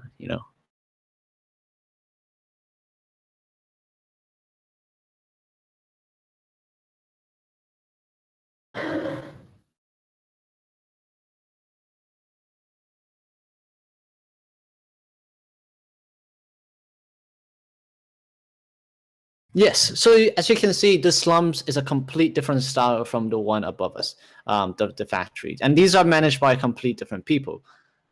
They tend to have extraordinary talents, and this is one of the things that I love about LinsCraft, is that you always find people that are weird, that are smart, that are extraordinarily talented in creating things that is unimaginable. So before this, I was never imagining people would be able to create slums, which I want to live in. And it got style, as they say. And let me see. Yes, I agree with Stuffy. And each has different, uniqueness inside. So we can try not to create templates out of it. There might be a common theme, but we try to make sure that people have their own personality and own expressions. So let's just keep on following me. I'm going across this entire thing, and let's see the modern shipyard. But yeah, like I said, each factory, if you have the time, please go inside and then just look at them, because they are functional. They have places where you can melt, iron. There are places where you can smelt weapons. There are places where you can smelt different kind of machineries. There's even machineries to create machineries. And we have so many details placed into the shops as well that you can see that people really want these shops to be their own shop that they want to inherit.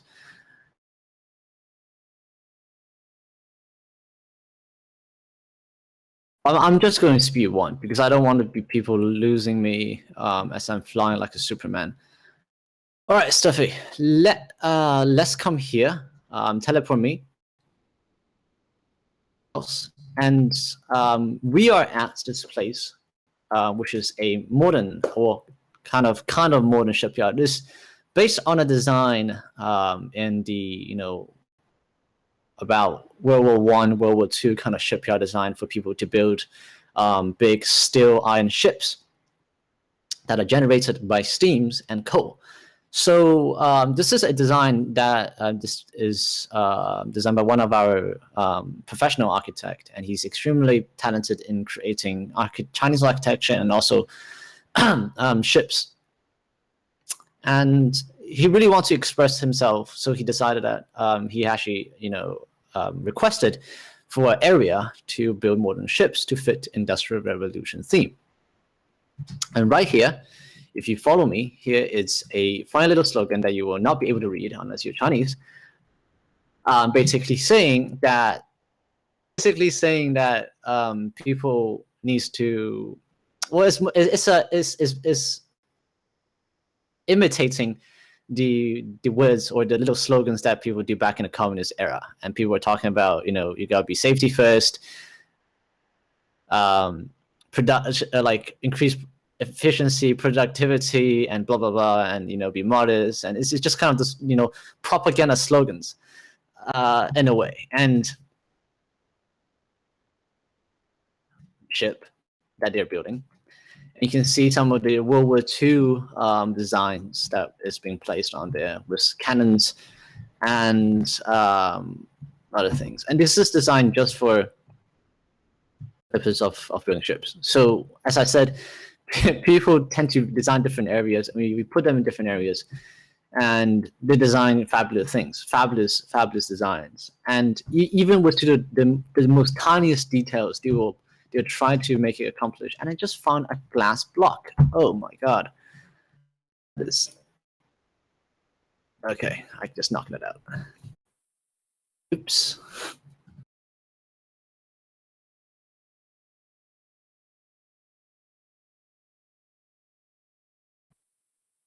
And I think it's right here.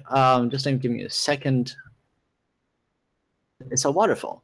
So we also thought about hydraulic systems, and this is where we have the hydropower, which tend to be more kind of modern dam thing. But we have the big dam here, covered in a Chinese architecture and generating power. So that is how some of our power come, and we try to embed a bit of modernistic attempts into creating of how can we create a dam that generates power and make it beautiful, because modern dams are more functional than beautiful. They just create a wall and water flows through it. So we try to create something that's interesting and pleasing to the eye.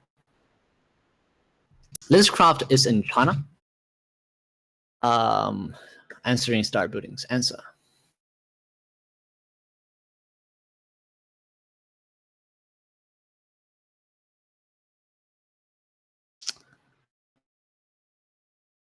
Okay, so shall we move on, or shall we?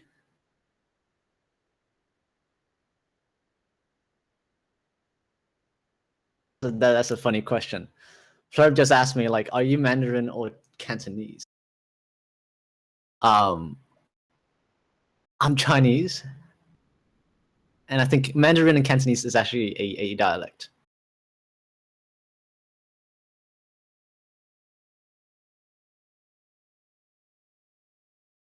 Oh, I mean, I speak Mandarin.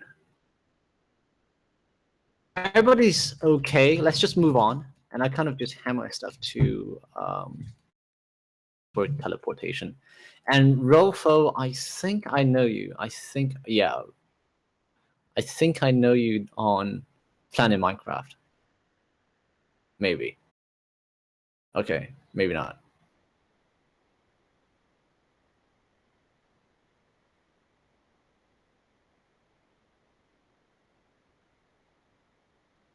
All right, if you're finishing viewing, let's teleport to LinsCraft 2, and then we'll begin here.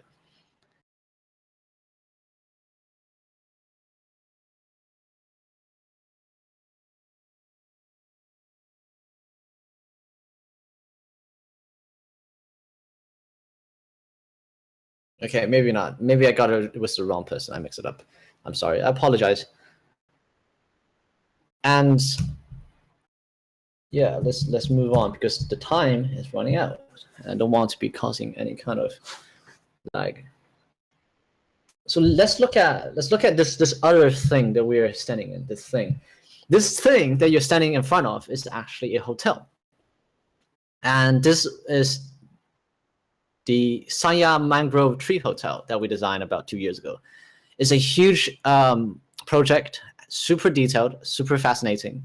I think you should really spend about at least a day. I'm exaggerating. I mean, at least 1 to 2 hours and looking at some of the details. It's really fabulous. But today we're just gonna go over a bit of it, because it's actually 2 times bigger than Port Frontier, and you won't be able to finish it, to be honest. And is that the hotel is based on a realistic landscape in Sanya Island. And if you search up for Sanya Island,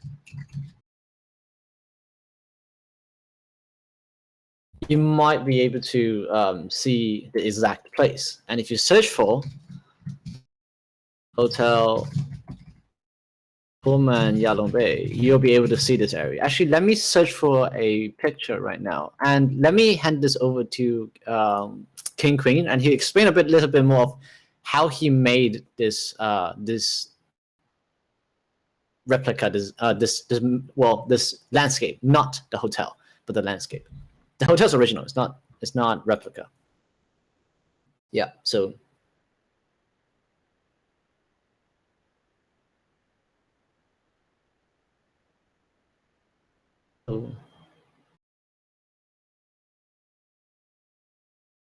Wakey, wakey. Hello, sorry about that. I just muted my microphone.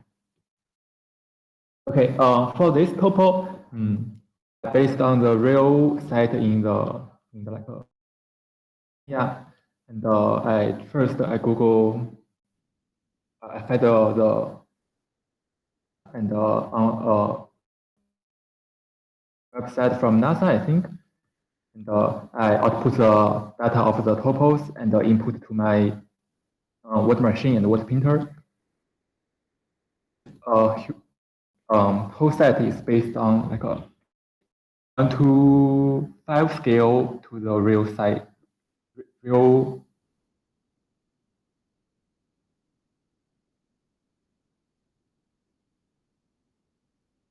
You hear me? Yes, we can hear you. And then I also posted this Google Map merged image, also made by King Queen, into our events chat, and you'll be able to see this compare and contrast or comparison between the two. If you see the second, in particular, the second image, noted as the merged image of real landscape and the concept design, you'll be able to see the design above being merged into the real landscape. And that is how it will be if it's actually constructed in the real world. So the concept is kind of similar to, if you know, block by block in a way, but just on a more grander scale.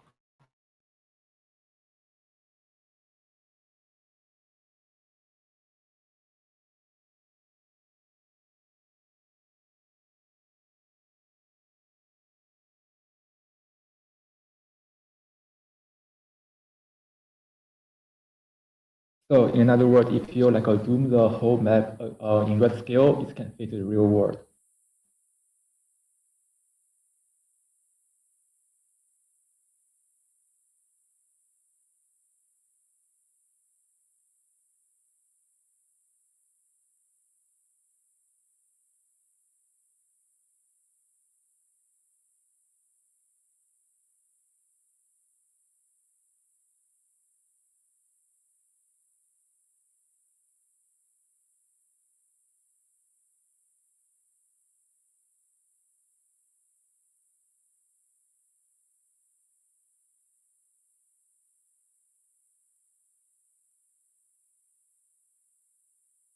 So this project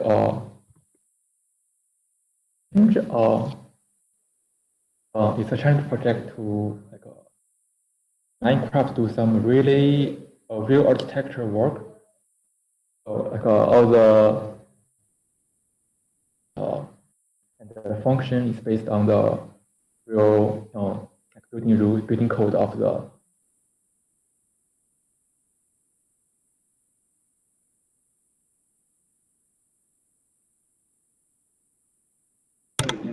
Right. Yeah. So see the event chat for some of the renders.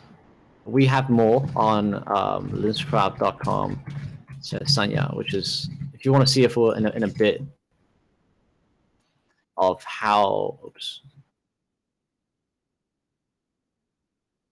Let me just.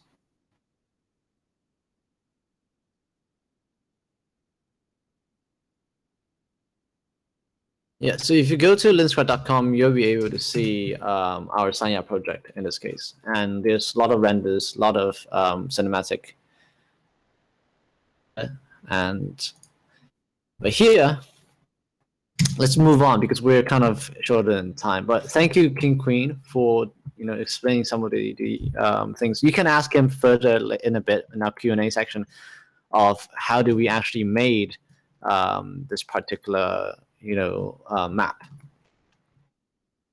So for this part, I don't know if everybody is following me or not. If you're able to see it clearly. Anyone here? Okay, I mean, I can't see everybody, so I don't know who is there, who's not.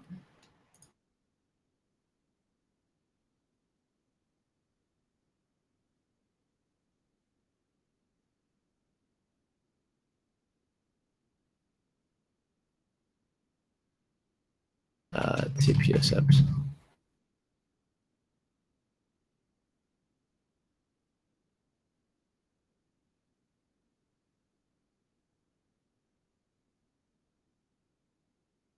We are in the center of the Grand Hotel.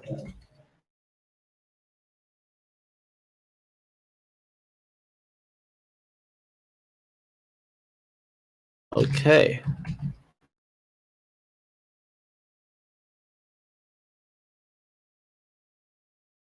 And but I need Stuffy. Where's Stuffy?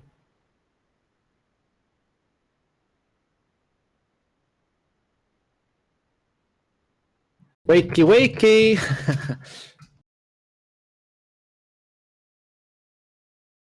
Yeah, he probably think I'm a very boring guy. That's why he just went AFK. People break time. All right, so here probably maybe Fly can do something about it, like maybe just ask people to TPU or something.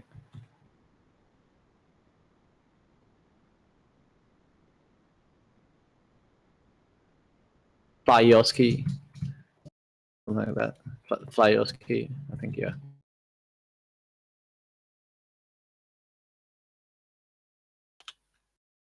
All right, I just want to get people here. I don't know, have people TP here, I guess. Can't really teleport people here. That's the issue. I think they're kind of lost.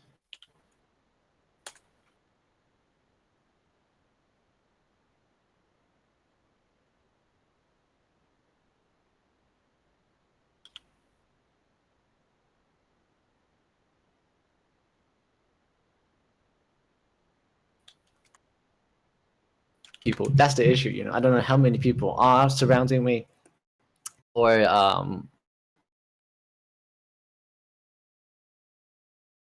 Yes, we have Twitter. let's just look it up.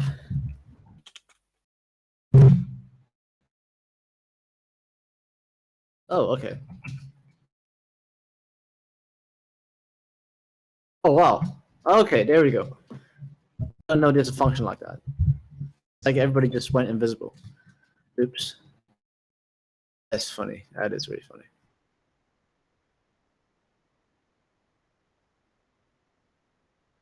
I mean, it's better to see everybody else, It's like you've been facing in front of me, I can't see everybody else. Anyway, if you're here, shall we start?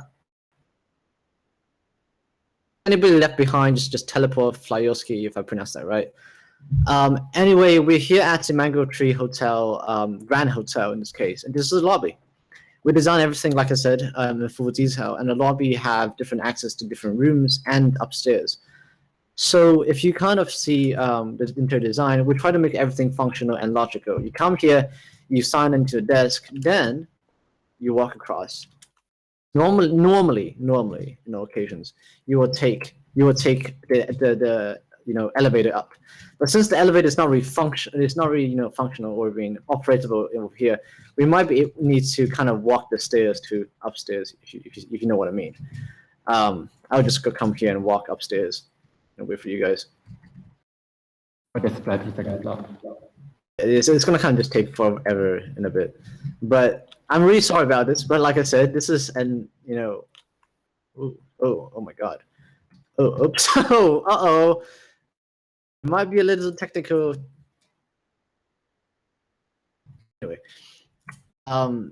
yeah. So the stairs is actually safe to go up, and we will try to reach it to the very top of the stairs.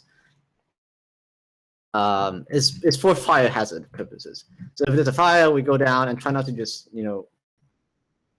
fall over because the stairs is safe. This is the second level of the Grand Hotel. You will see you are at this place full of restaurants, a grand piano, and possibly a few music. I know that for a fact, 4 sides have different themed restaurants. Each side symbolizes a different, auspicious beast. We tend to call it the phoenix, the white tiger, the turtle, and the dragon, where the phoenix will be facing south, the turtle will be facing north. The dragon will be facing east, and the tiger will be facing west. You can also, if you're thinking that's a bit dark, it's actually just for lighting purposes. It's actually much better if you have a shader. But I also suggest you just drink, the potion. Yes, get some night vision. Yeah, a night vision potion to make it lighter.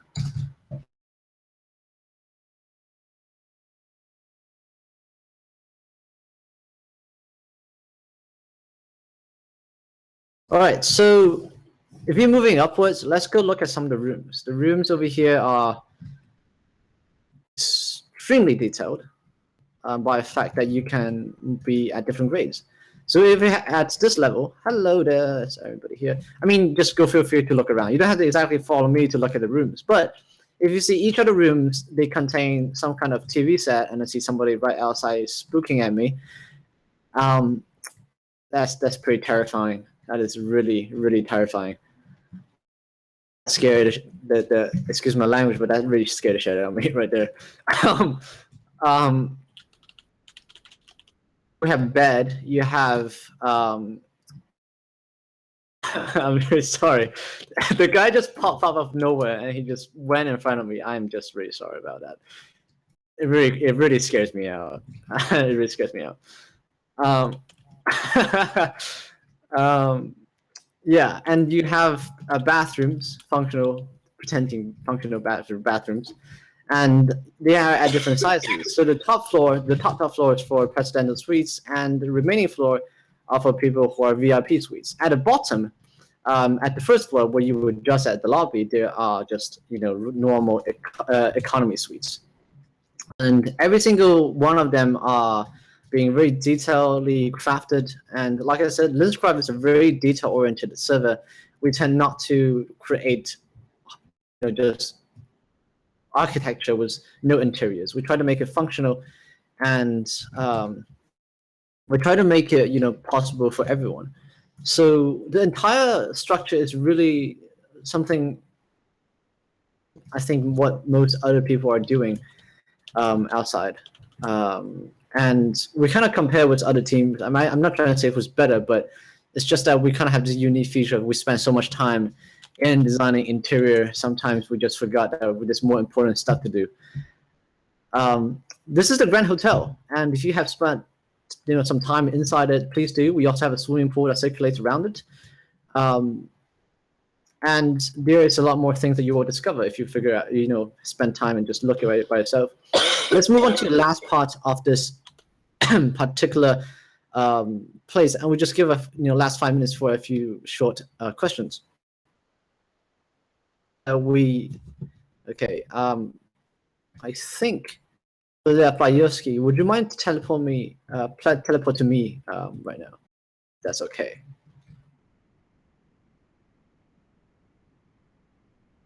Everybody else teleported here as well, so that'd be, if that's possible, that'd be awesome.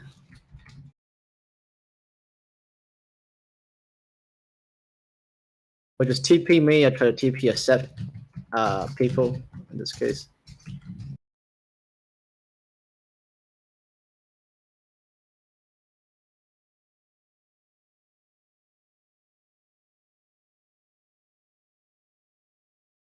This is the okay. Just let me TV this guy right here. So you guys are at the garden area, and this is where, if you walk past, the Grand Hotel, you'll be eventually seeing this. And I'm not going into full detail because we don't have enough time. Like I said, this is a huge, and we're not even half yet. So yeah, so this project right here, this particular project right here is organized by a different set of teams, and they focus on designing the back gardens. The gardens where people will have here, just to rest, have a cup of tea, eat Chinese cuisines based on different styles, and including just, probably walk around and enjoy themselves for the afternoon. And where it is, everybody. You can see me, please follow me, and then we'll just keep on going, I guess. If you're lost, TP me or Flyoski, and we will keep on moving.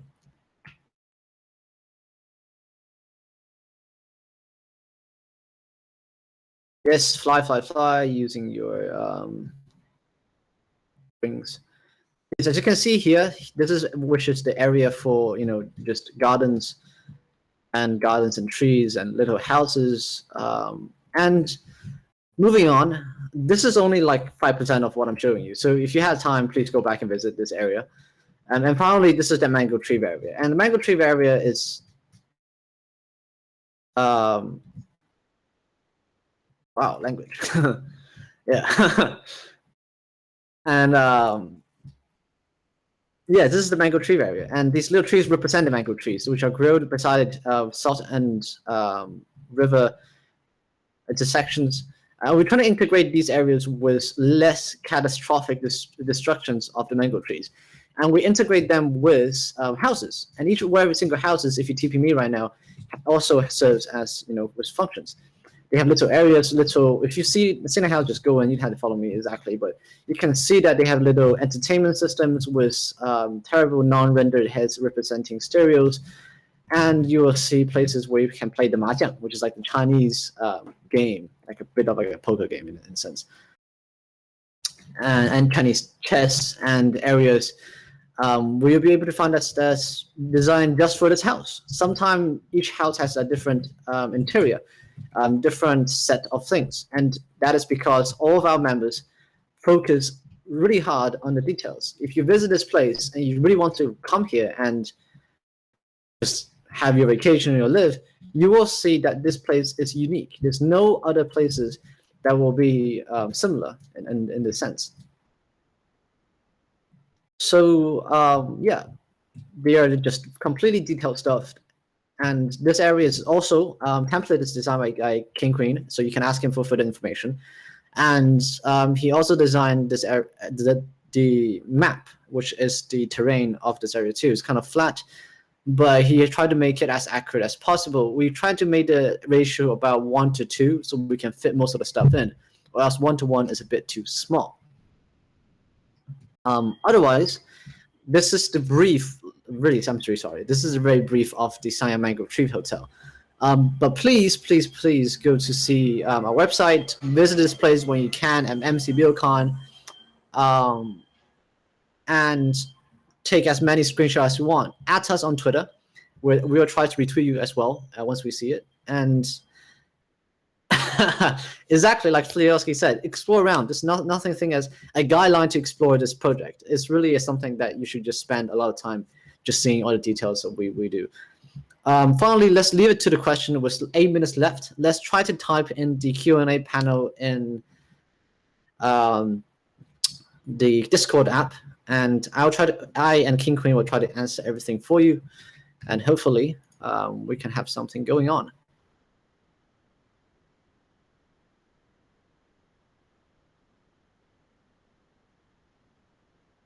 Well, I'm Chinese. Asian is kind of weird. It's like, hey, are you from North America? So that is, as like saying, hey, are you from North America? Well, I am. I'm from Asia. I am from Asia, and I'm Chinese. Yes. Yes, and please go to Q&A section.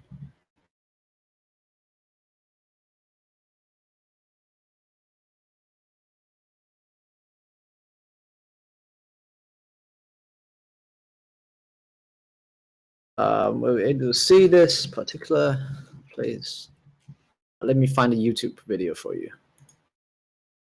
But you can also visit our YouTube channel. We have some random stuff posted sometime. But if you want to see Sanya, sorry.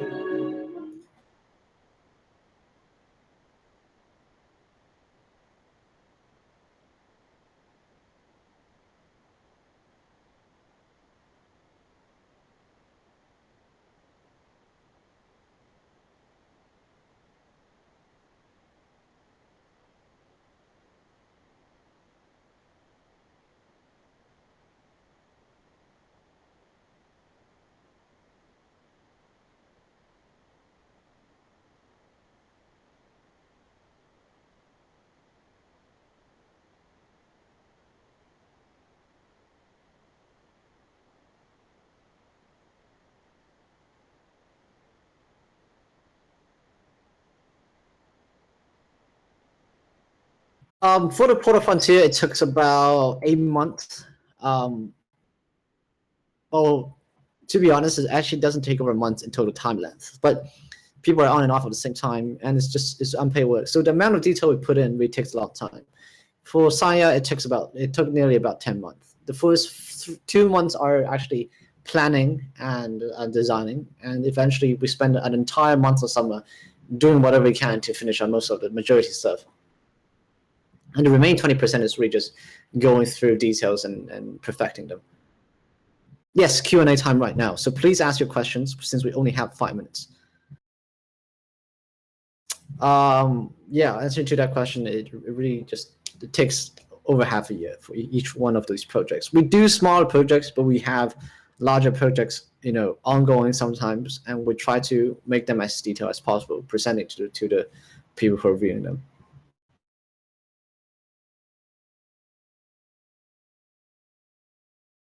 Yeah, that is a very good question. We actually do lose motivation for a while. Sometimes, but not all the time. We tend to just go on and off because we have so much things to do in life as well.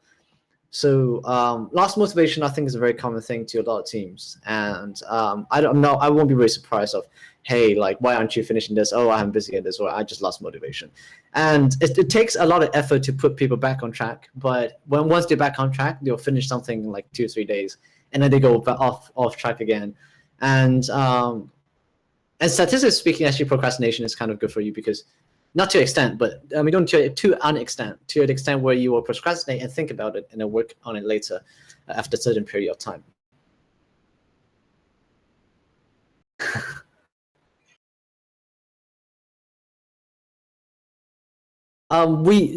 We might think about rural areas, like other areas we might want to transform. I know that block by block is this is actually answering Playoski's question. So he's asking any other parts of China you're going to build, and in rural areas or tribal villages, etc.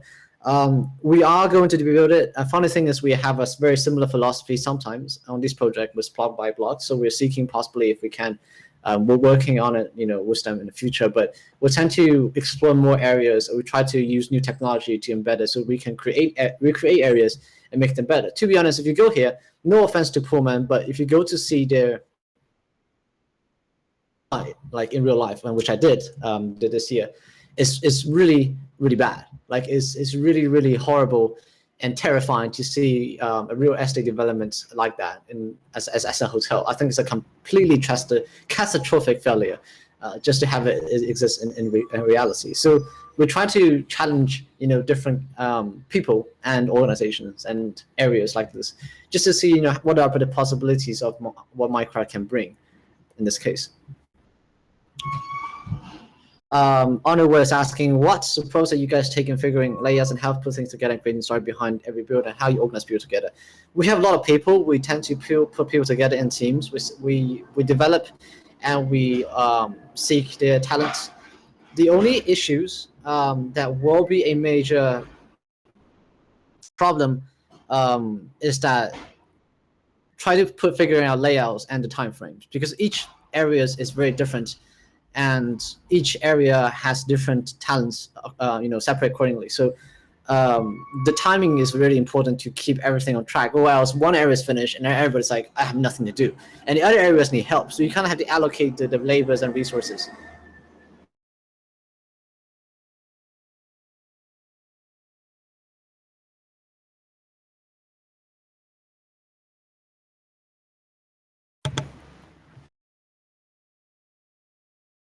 It's a public server, so you might have to register a password for it, and it's online. So I type register password, and the thing is, it's really laggy. So I'm actually opening up a showcase of and organizing it for people to have showcase, and I announced it on Twitter. So if you follow us on Twitter at LinsCraft or at Craftlins, that'd be perfect. Xana Loix is asking, have you done this for a company, e.g. money or just to build? We haven't done this for money yet, but we do this for complete fun. So it's for complete inspiration. And the main other reason is that, we actually inspire a lot of us. So we try to keep on the spirit of moving on.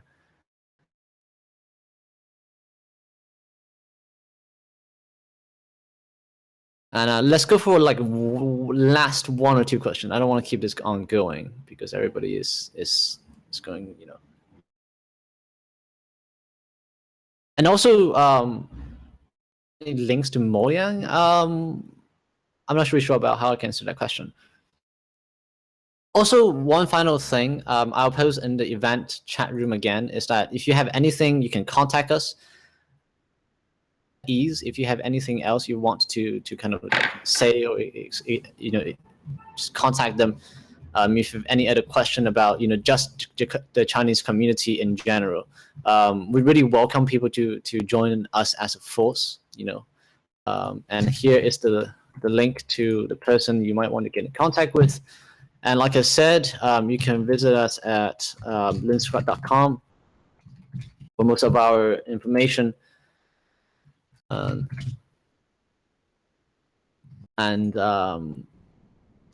do I become this? No, I haven't been. How our team become this good over years, and they develop this passion for it. They just tend to want to do it.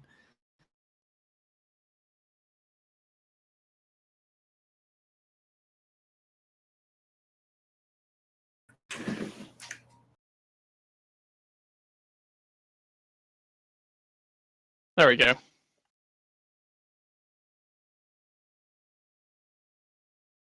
Somebody put a H, but that doesn't really matter. So first of all, I'm gonna try to go over what I'm gonna talk about right now. So I'm gonna explain who I am, obviously, my future plans of my public plugins. And I will basically be going through my process, how I make my current tools for Blockworks, with an example and stuff like that. So I hope it's useful for you guys. I'm not sure. Somebody's teleporting to me. Great. Thanks, Stuffy. So my name's Arcaniax. I think most people here would know me. I'm not sure, but I hope so. I'm the creator of the Hit database, which was pretty much my first quote-unquote public plugin, which was decent. Then I made a schematic browser, which was a fairly simple thing. GoBrush and GoPaint, which are my public plugins at the moment. So I'm currently a developer for Blockworks, as most of you guys know. Most of likely due to my profile picture. Oh god, there's so much people here. Scary.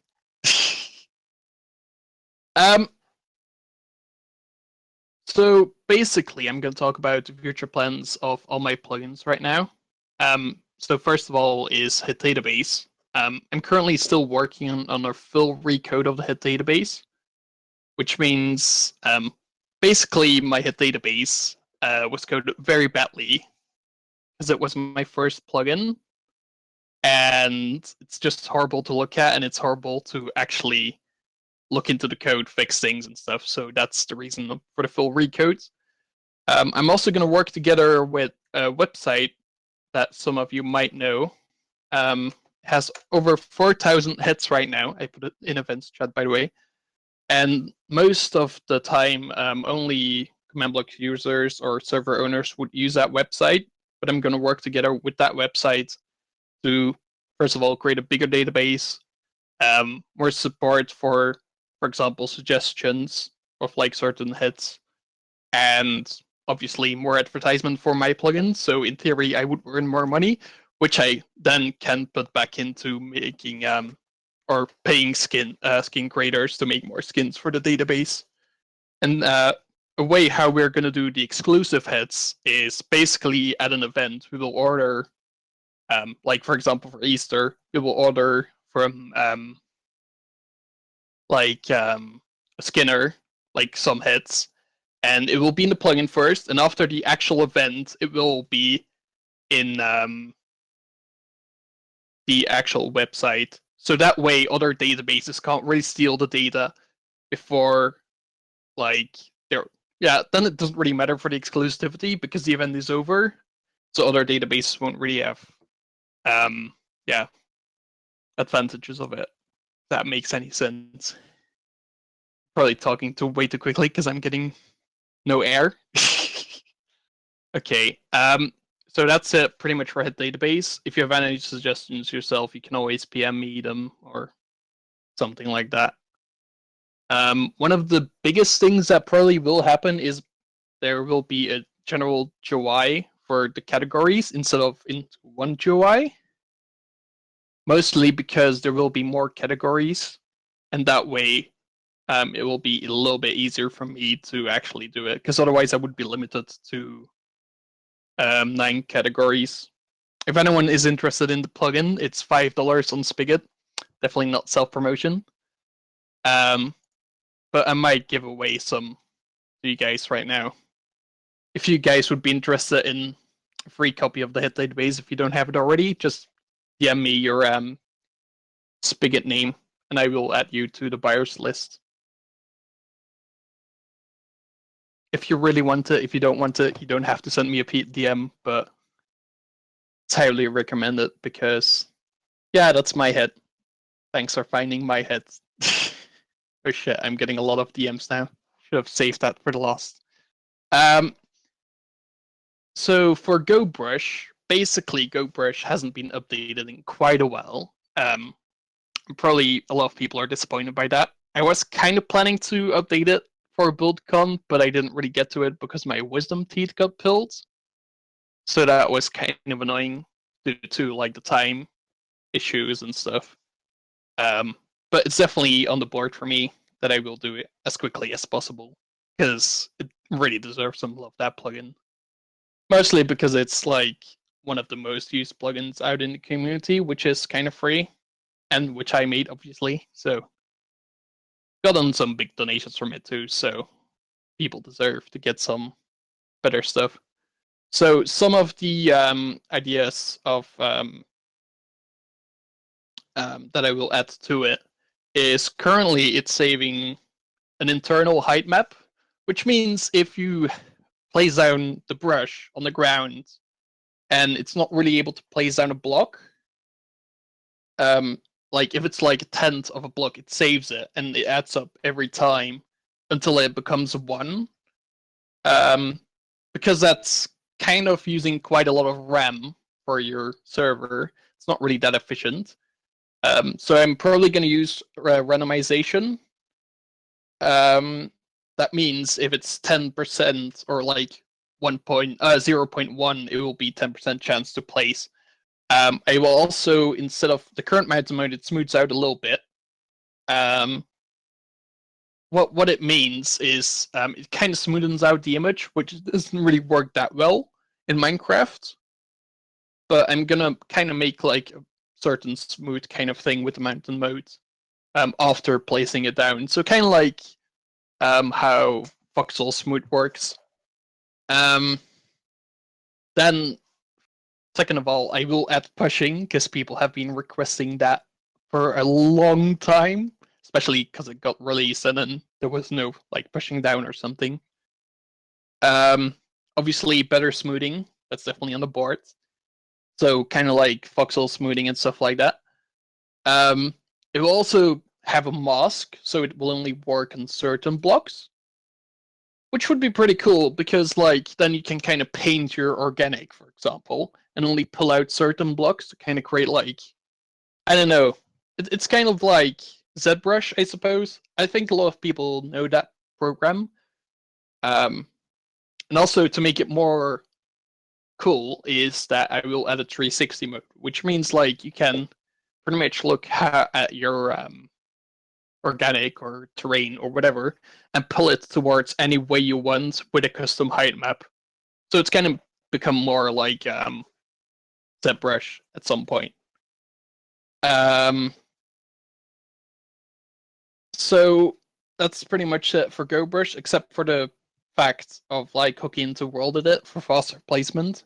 So it's probably going to be hooked into fast async World Edit, obviously, or just into World Edit, and then that works with fast async World Edit, which also means it will work better with the plots currently, because currently it's kind of broken with the plots unless you DM me for a custom version. So yeah. For GoPaint, I will definitely add a way to have multiple masks or something like that. or maybe a way to like, for example, right-click on the mask to allow any metadata, so you can just mask all the logs instead of just one log. It would also help with like the full bark logs and stuff. So that's something I will definitely look into. Definitely more brushes. If you have any suggestions for more brushes for Go Paint, be sure to DM me too. And we'll try to add them. Some might be a little bit more difficult than other things, but yeah. A configurable angle brush, because yeah, I've kind of figured out a way to actually let you decide the angle for the brush, and definitely also rolled it for faster placement, because currently it's all like my own custom placement method, which is kind of laggy, so that's not really a good thing to have. Because currently with all my Blockworks tool, I will probably give it to everyone who DM me, and I will respond to their questions in a second after this. So with all my Blockworks tools, I'm currently hooked into fast async world edit, just because it's a lot more efficient, and all my code is just calculating asynchronically, which means it's going to be a little bit slower, but it's not going to lag out the server, which is pretty good. I'm probably going to do the same with GoBrush and GoPaint.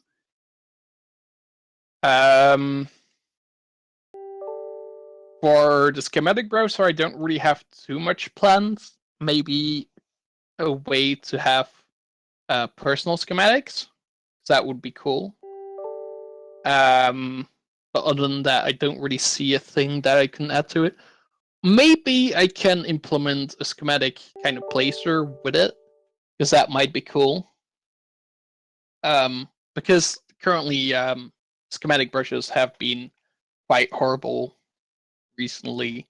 I mean, I know Blockworks uses one, but we don't have a custom one either yet. So they use like a weird thingy that the command is very strange for some reason.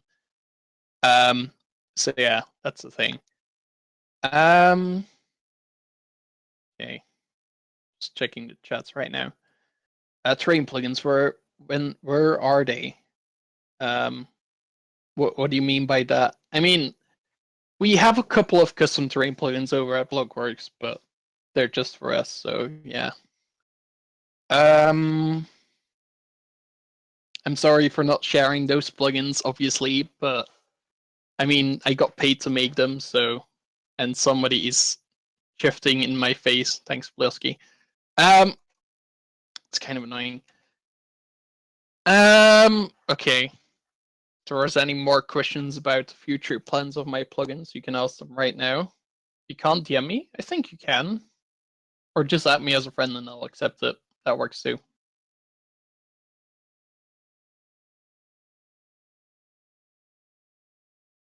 I'm gonna click away these DMs and check it out in a minute. Okay. Can you make Go Paint that you can select block type to be? I mean, Go Paint already has a mask, but it doesn't have multiple masks.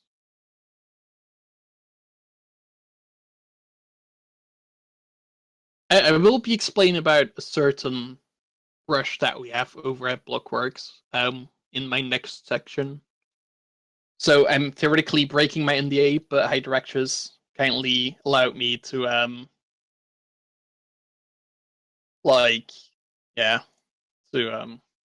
leak it to you guys personally. Blockworks is the building team. Or yeah, build team, pretty much. It's one of the biggest build teams with the biggest budgets out there, so they're able to hire me. If that's a good way to put it. But yeah.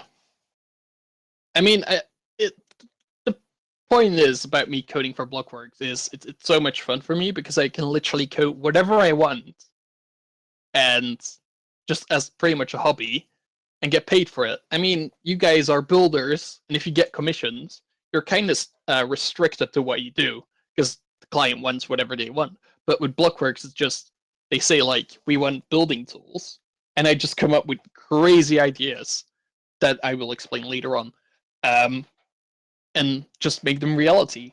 And if a builder, for example, comes to me, it's like, I want this thing. I usually create it in like a couple of hours if they really want it. So, I mean, it kind of challenges me sometimes, so that's kind of good. At least for me. So I'm gonna go into the next part, is making tools for builders. It's actually pretty hard to make something user-friendly because everyone is used to other things.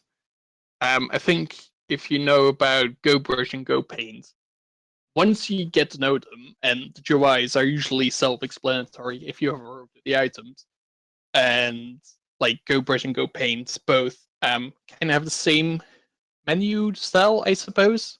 And like a database also, the database is kind of based on a website design. So like on the top you have the categories of the website, and how do I say it? And on the bottom you have the pages. Kind of would put the search function on the top, but I didn't really have PLAs there, so yeah. So it's really hard to get or to make something that builders will actually be able to use efficiently, because with all the new Blockworks, not the Blockworks, but fast async roll-edit brushes that come out every time, it's very hard to know what they actually do unless you look into the documentation and stuff. So it's very hard to create something that people will actually like to use and that it's easy to use. But I think GoBrush and GoPaint worked out pretty well. GoBrush will have a smoothing option, so that will be fine. I mean, the mountain mode is most likely going to be like a smooth kind of smoothing after you place the brush, so that way it will always be smooth. But if you want to like the spiky tips, you can still have those if you want. So the next part is from the process is like when making a tool is the idea itself. Coming up with an idea is very hard sometimes. I personally think I'm pretty good at it, but that might be just me. And you can get ideas from external 3D programs. So like you have World Painter, which pretty much inspired GoBrush. GoPaint was inspired by, for example, Photoshop with the bucket and stuff. The updated GoBrush and GoPaint versions for the future versions will be updated soon. They're on my PlanetMinecraft account and on my Spigot account. If you want, I can link my Spigot account. But GoBrush and GoPaint haven't been updated in a while, so they might not work too well on, for example, plot servers. Here's my plugins. Oh wait, I put it in the wrong chat. Damn it. Here. Shouldn't have put it in Q&A. So my suggestion is, if you have an idea, usually ideas are very valuable. Mostly for me at Blockworks, it's just something that I can just work on for quite a long time and just like, I don't know, have something to do pretty much. So coming up with ideas is very important for what I do right now. Like for example, in Cinema 4D, you have a lot of tools that like you kind of have the CS rotate, which is basically like the not sure what it's called in Cinema 4D anymore. I think it's Luff or whatever. Blender has a lot of tools that you could possibly translate into Minecraft. World Machine is pretty much a world generator. There's a lot of world generators on Spigot, which you can probably buy even. So it's pretty much the same thing if you would make one to generate terrain for your builds or whatever. That's definitely possible. Roll Painter is a direct reference to GoBrush. Pretty much the same thing, I suppose. But in-game. Which is when Five is for free, you can just get it on Spigot. It's completely free to download.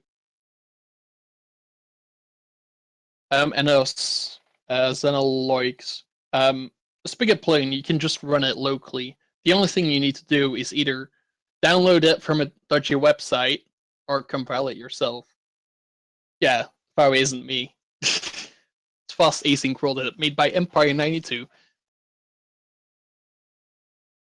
If you want, I can link it, or Dort can probably. Might be a little bit easier. I mean, and the other thing you can get from ideas is, for example, if you just look up random math stuff on Google and stuff. For example, you have icospheres. Send you an image. Fence.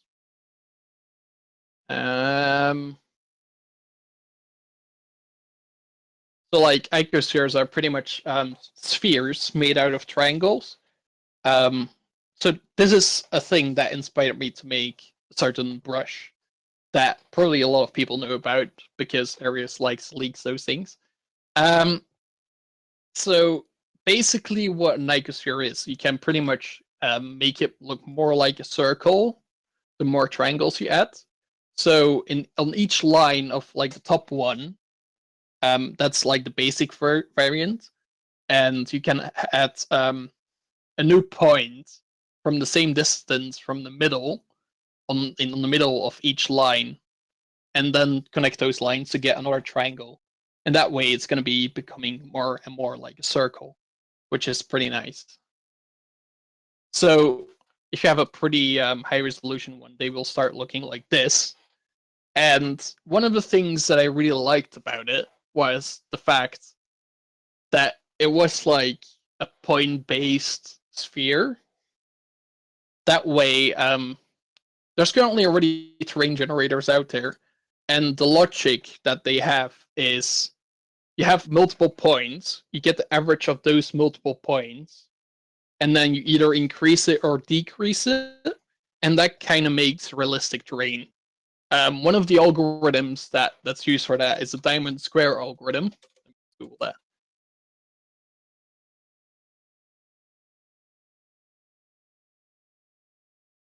Probably mistyped that.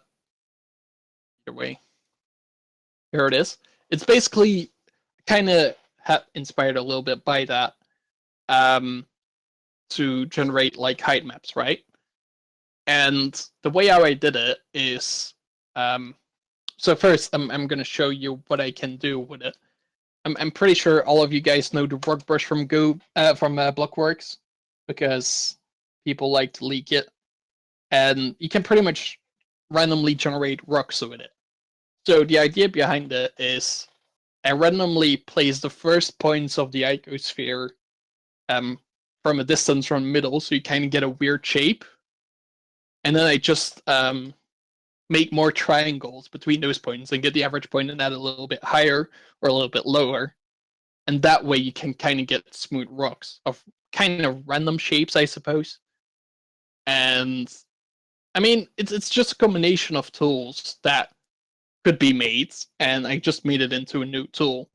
And it's so much fun to make because these kind of shapes look a lot more how do I explain it? Organically for terrain, or for example, you can use it for leaves for a tree. It doesn't look like actual spheres in builds. Because when I just look, hello Givasaurus throwing snowballs randomly. Bye.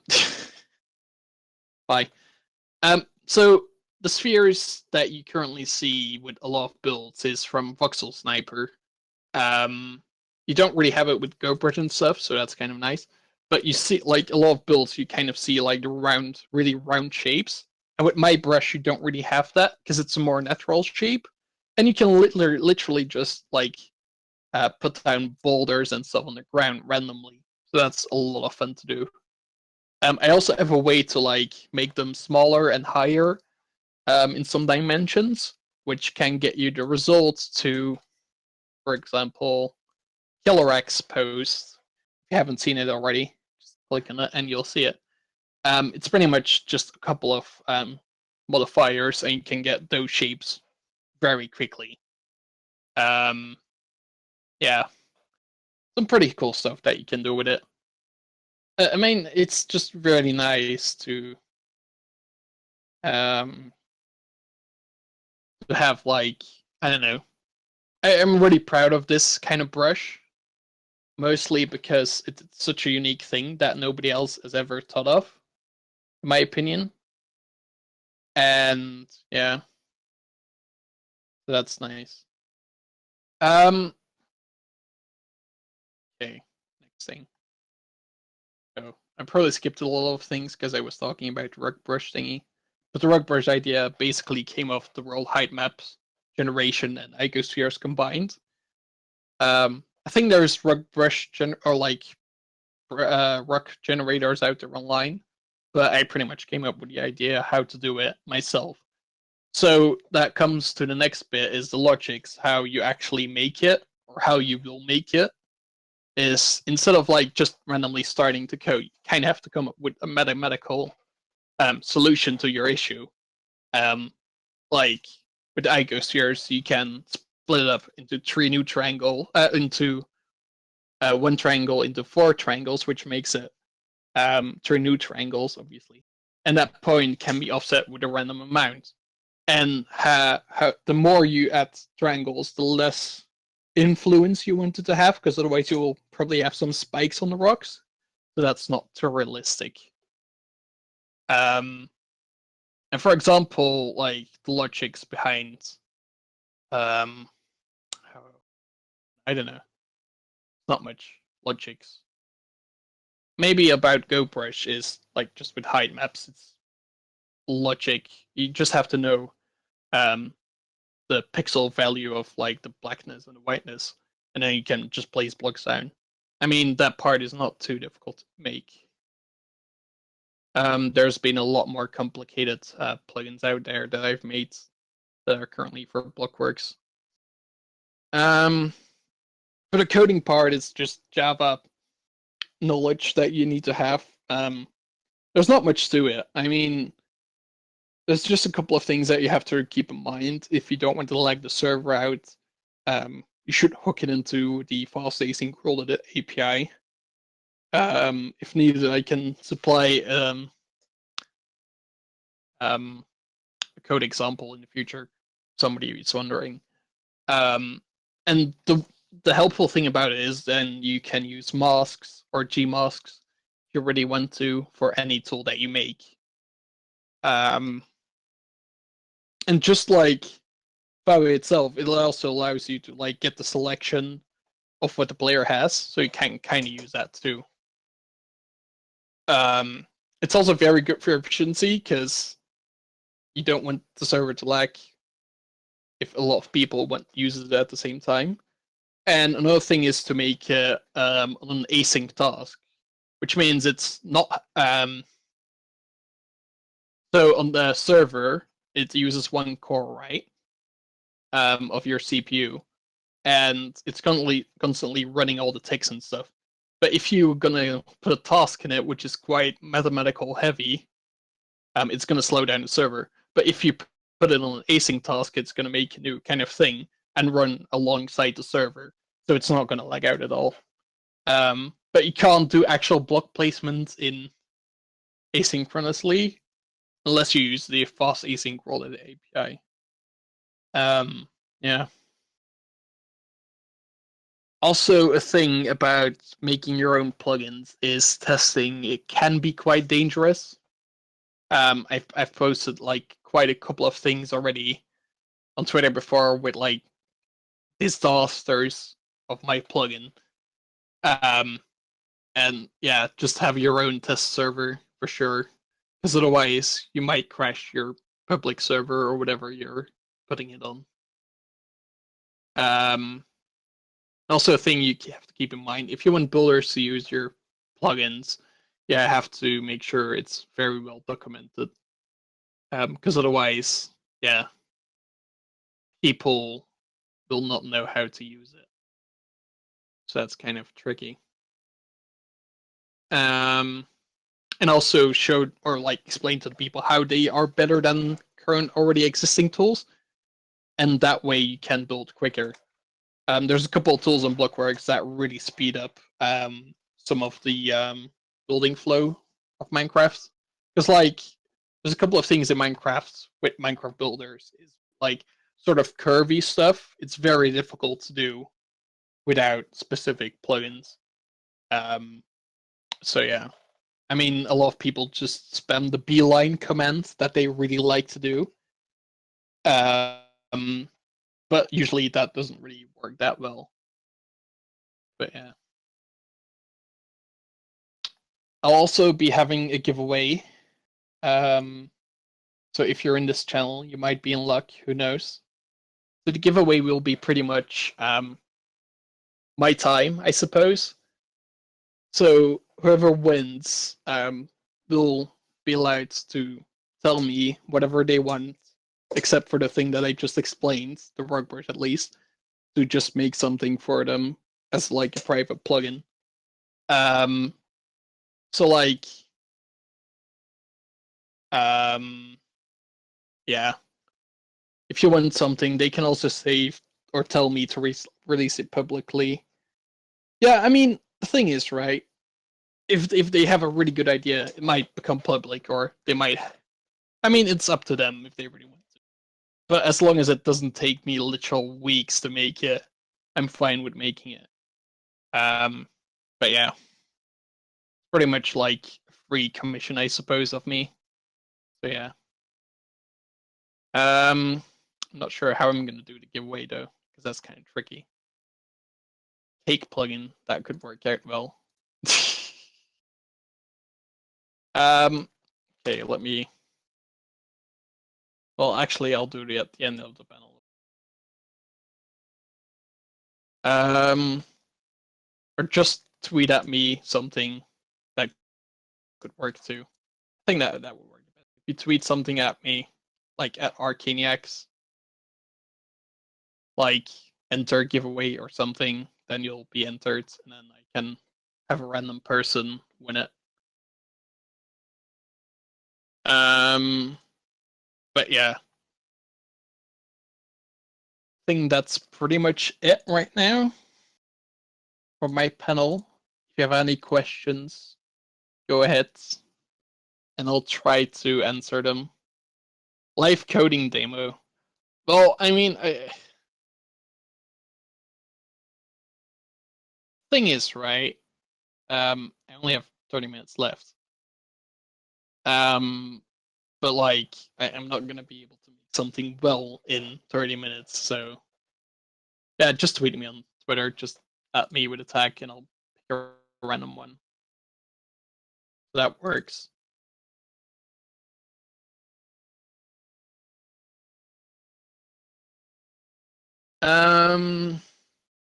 If I wait, how much do I charge per plugin template? Well, it really depends, right?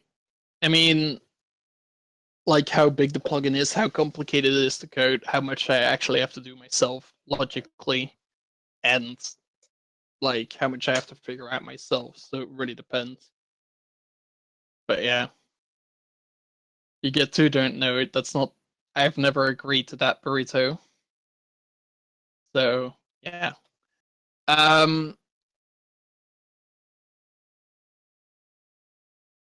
Any other questions?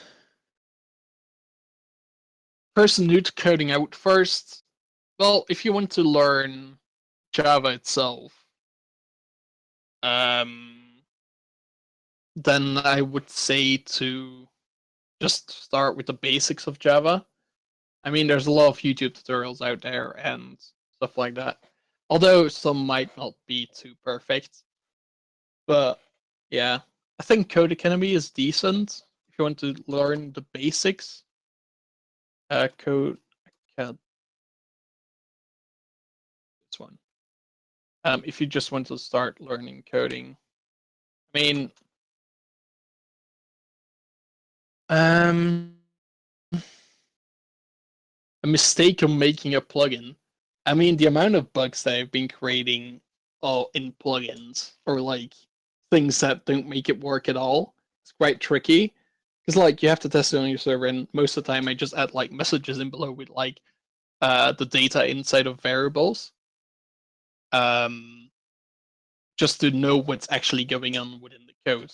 Because usually if something works like from the first time, it usually doesn't work, or you're just very lucky. I mean, or something is very wrong, but it's working in the end.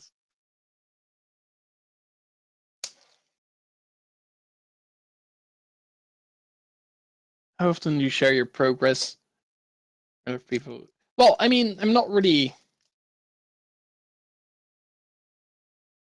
Yeah, true, Dart. What really said?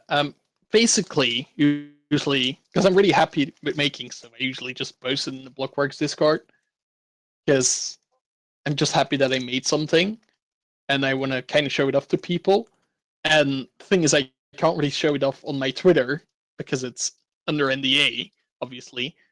So I know a lot of people wouldn't care it's under NDA, but yeah, it's just showing to the people who are actually allowed to use it, and usually they seem to be very happy about it. Like one of the tools I made, literally CG, like CG Rainbolt. I'm not sure if you guys know him. Like he's literally said one of the tools that I made is like an early Christmas present from me. It was like he was so happy about it. It literally just made my day. I mean, how often I share it with the team, whenever I'm literally getting results that actually look okay, then I feel okay with sharing it to the thingy. At a giveaway, just tweet me at Arcaniax on Twitter if you want to, and just put like I want to enter the giveaway, and I'll pick a random one.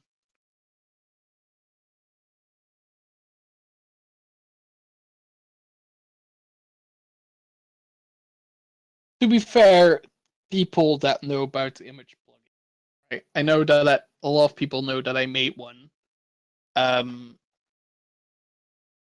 I will make a small plugin. Someone. But like about the image thing, it's basically just a simpler version than using like, for example, Spritecraft and stuff. Yeah.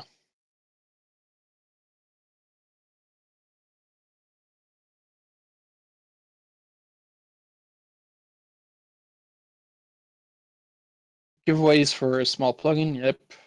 How many custom tools does Blockworks have? I actually don't know. I literally have been coding for over 150 hours for Blockworks so far.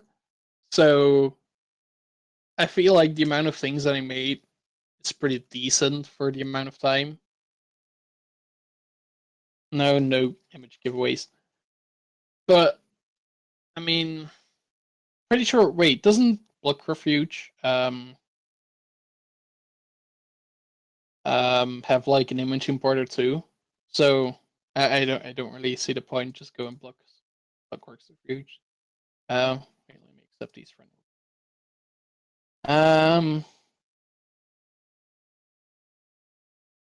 Things to look at. Okay.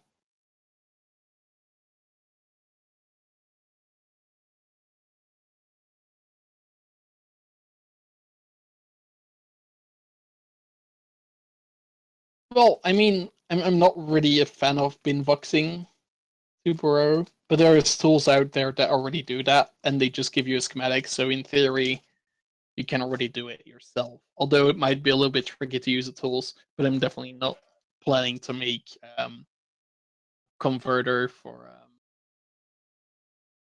OBGs to Minecraft blocks. Who's hooking me with a fishing rod? Thanks, people. Whoever is doing that. A little bit annoying. I've been only coding for a year and a half, pretty much. Pretty much started with my head database, and literally that what plugin was a big success. A lot of build teams have it now.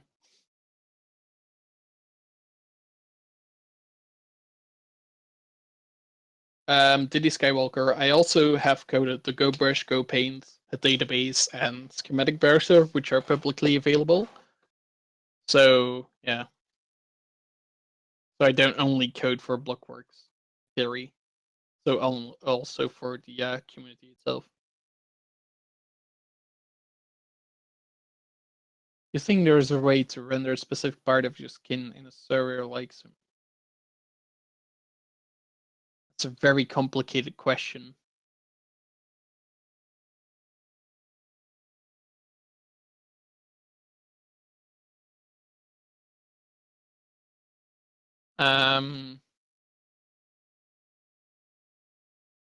I did make a sick plugin to make the custom rocks, but that's for Blockworks only. I just use it as an idea or like a concept to an actual plugin for this panel. Mostly because it has been leaked by Arias quite a couple of times and by other members. Not really leaked, but like shown off. I feel like I will probably just update the things that I have right now and just make them a lot more advanced. For example, with GoBrush, like the 360 mode will be pretty cool. I already have ideas how to do it, so that's going to be fun.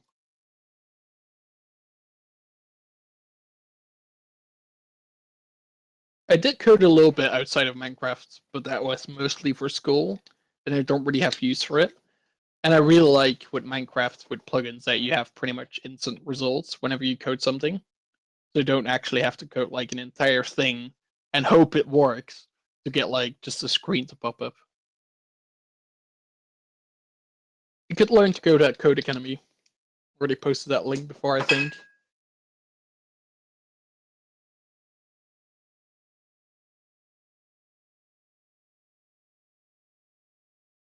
Any more questions?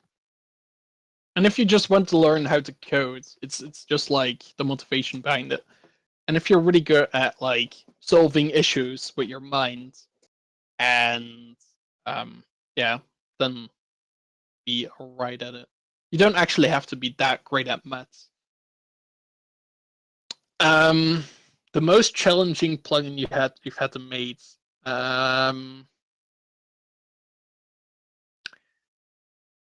Most challenging. I mean, from public plugins, it would probably be a database because I just started coding and it was just so much work.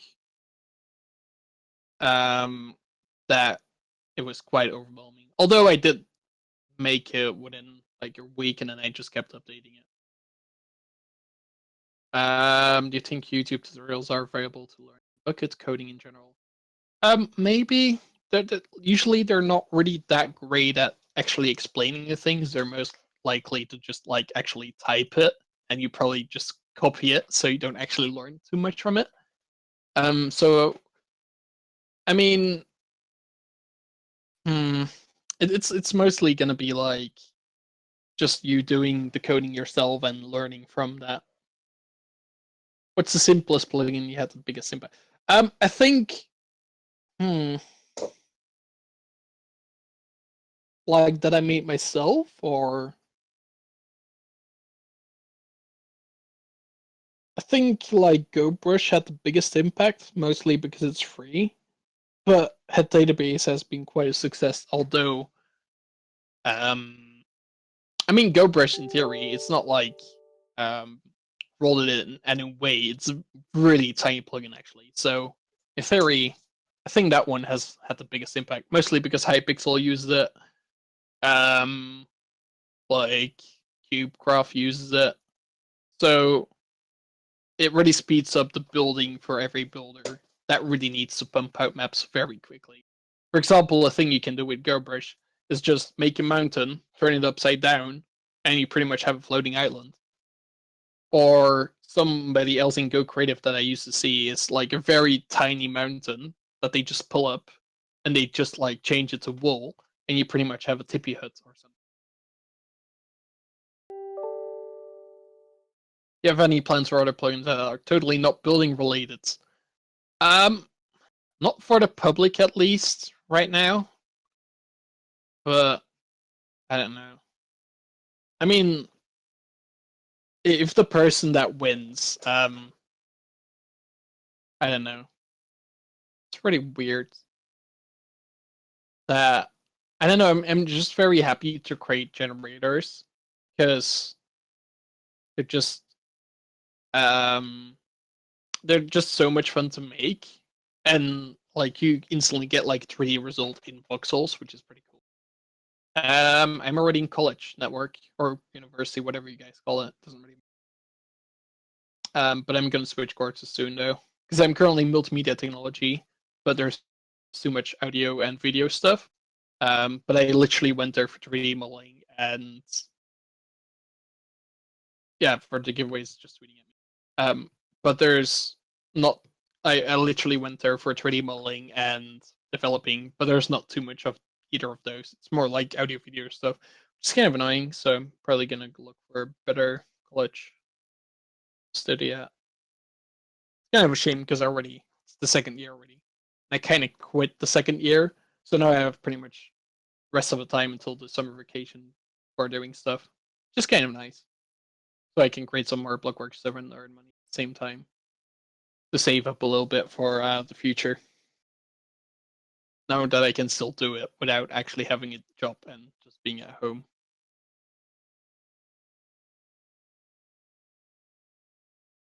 Any other questions?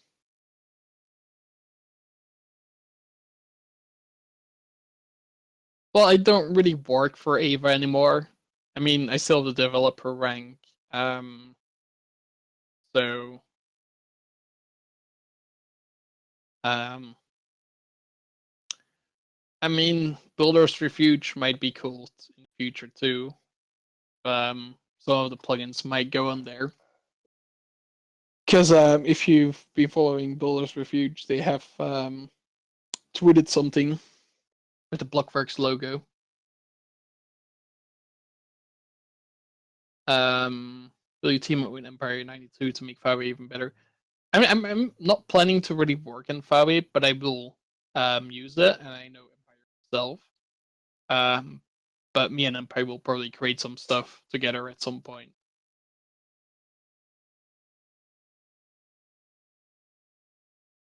What plugin was the most fun to make? I think the rug brush is one of the most the most fun to make, mostly because it had such an impact when I didn't really think it would have such an impact. Because Arias really likes it, and it's just like a really cool thing to have. Mostly because it removes the unrealistic terrain of Where did you learn to create things such as GoPaint and GoBrush? I didn't learn it anywhere, to be fair. I just did it. It kind of sounds weird, but yeah. Well, I made GoBrush before Fawi had their height brush. Although GoBrush, how do I explain it? I mean, GoBrush in the future, if I update it, will have a 360 mode, so it will be a lot different than Fawi can do, hopefully.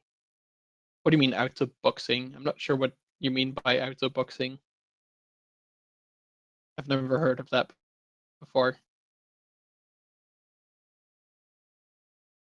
Okay, fair enough. Any other relative or questions that I can answer? The 360 mode is basically if you would have a 3D modeling program. I'm not sure if you know ZBrush. The ZBrush basically is you get a sphere and you pull out stuff with custom shapes in any direction. I kind of want to do that based on the direction you're looking at. So not only upwards in like the Y direction, but in any direction based on how you look. So that's going to be very interesting.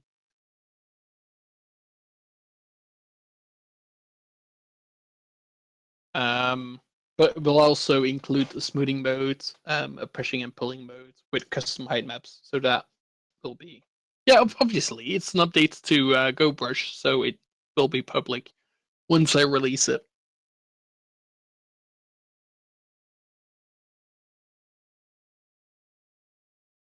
Give me a second, I'm gonna drink something. My voice is getting quite dry. ETA, I don't have an ETA for it, because otherwise people will say or complain that it's not done yet.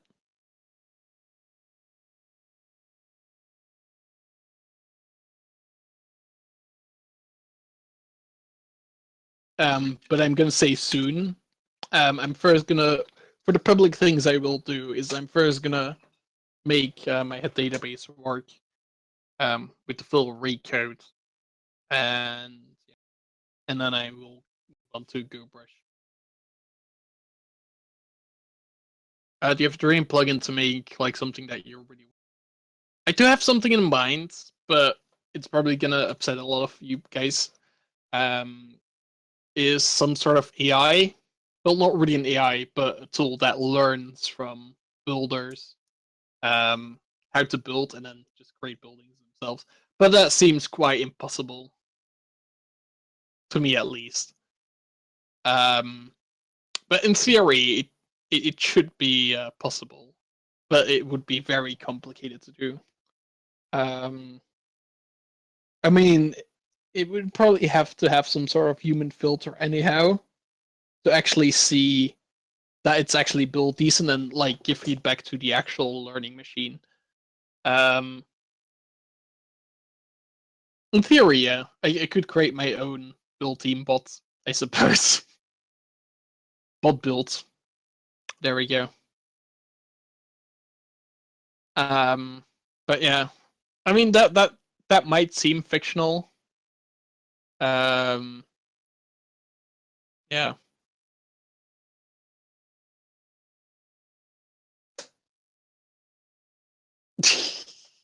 Block bots.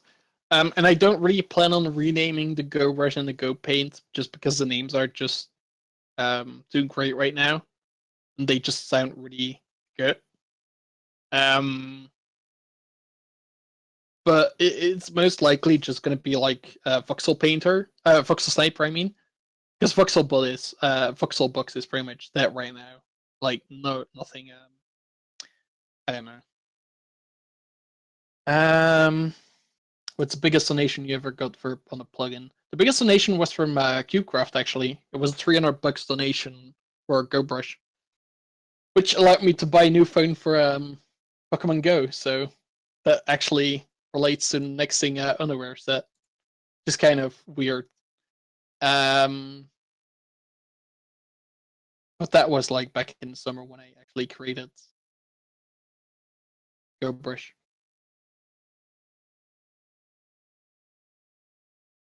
What kind of thought process when you decide new block tools? I mean, I kind of went through it in my panel, but like you just have to get the idea first, and then you kind of have to go through the logics of actually creating it. Yeah. Do you think there will be ever a time that when we can Java Minecraft?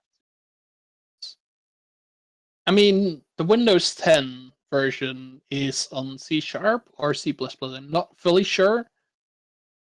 But I feel like eventually everyone will move over. Mostly because Java is not really that efficient. And yeah. But I will like learn C++ in the end, so difficult.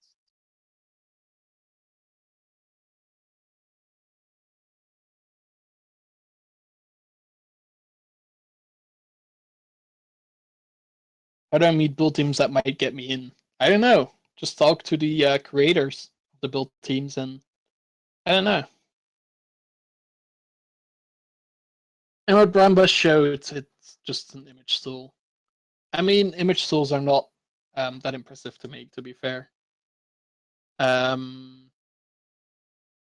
There's a lot of things you can do with image tools, but there's a lot of potential that you can actually use with a color API, which I have, to actually do something with it. Well, just Google how to make a plugin for a Spigot, and then you're done. Yeah, Image is a Blockworks only plugin, but it's very easily to create. The only issue is that you actually need to get the average color of every block. And that's just, well, it's hooked into the entire Blockworks plugin, so yeah. I haven't used Python myself. A world map converter in game. So basically importing a height map. Pretty sure Ari's already spoiled that on Twitter. If you follow him. So We do have one of those already. Or you can just go to MC Painter or whatever that is. Oh no, that's I think that's image converter thing. Yeah, seems like it.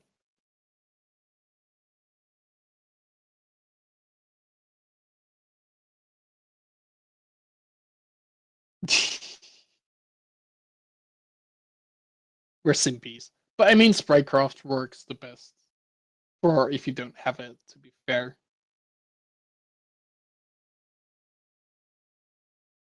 I will be giving away a small coded plugin by me, and you can either choose to release it publicly or have it privately for yourself.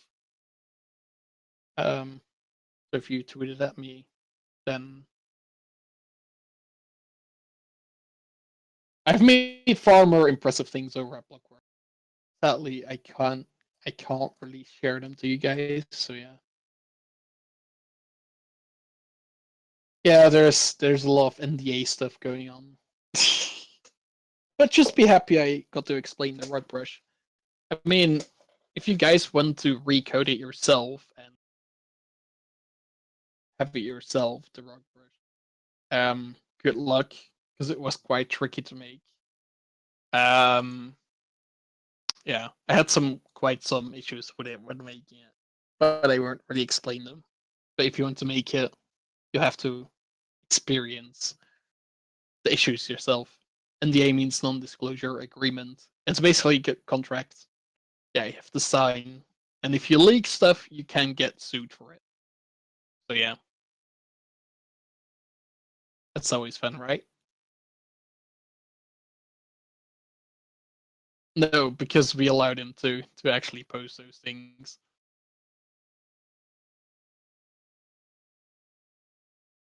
Yeah, I suppose it's nearly impossible to enforce an NDA, but it's still like, more like, how do I explain it? Like a trust kind of agreement. Yeah. I mean, if you're breaking NDA, it's literally an asshole. I do use Eclipse, so. Who inspired you to start coding? Nobody actually. The reason I started actually coding, especially with the hit database, is because I have the PlanetMinecraft account with a huge blog on it, which has over 1 million views, which is just insane. And that's the reason why I started to make the database, because there wasn't really a decent way to get like the URL hits as a plugin or like in game easily with like without being OP. So like I was like, why are people not using the URL hits? So that's really the reason why I really started coding a lot more. Because I'm not used to IntelliJ. I might use it in the future, who knows. But I'm just used to Eclipse when I start coding. If you want to enter the giveaway, just at Arcaniax me on Twitter, and then do you build as well as, or I only make building tools. I did build a little bit before, but I'm not really the greatest. So yeah. I mean, I might build in the future, but mostly only with my tools. So if I would build in the future, just take a look at my creations and try to figure out what I used.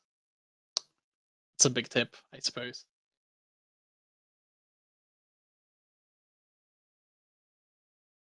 And there's 2 minutes left. I really didn't think I would be able to make it, but apparently I did. I think I'm still recording, so great. Yay. Yay for Arcaniax. Any more questions that I can answer in the last minute? If I consider this as a job, thing is, right? I mean, I'm currently already having a job at Blockworks, which is pretty much freelancing, so I get paid by the hour. So in theory, I would consider it as a job right now, although I can pretty much make whatever I want, which is kind of cool. But I do consider having a job later as a developer. The recording is on I'm currently recording it so we can put it on YouTube later or something like that.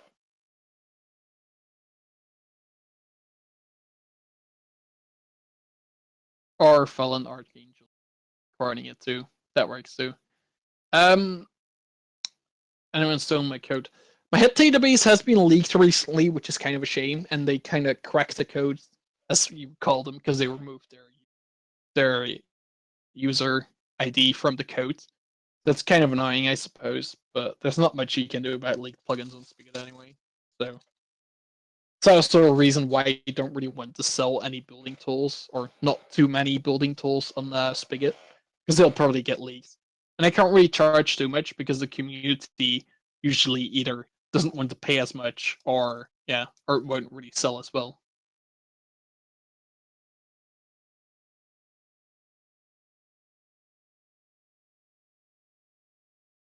Yeah, I mean, the hit database worked well for me, mostly because it was kind of survival friendly because it has a shop system. Yeah, true. I suppose it was mostly luck with my database.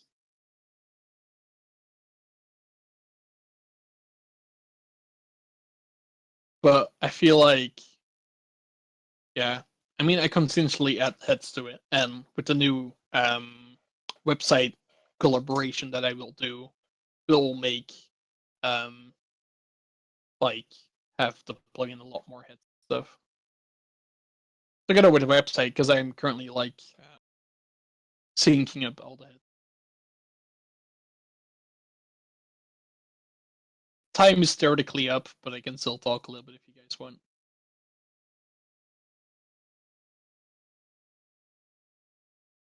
If you have any important questions, I can still answer them.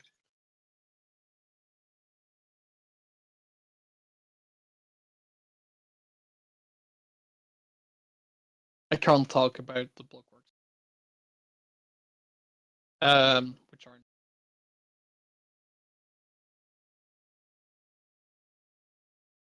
I do like milk. Milk is nice.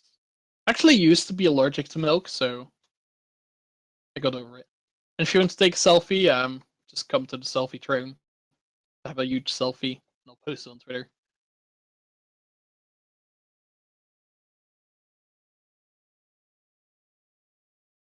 I'm not a great builder, to be fair. I'm horrible at building.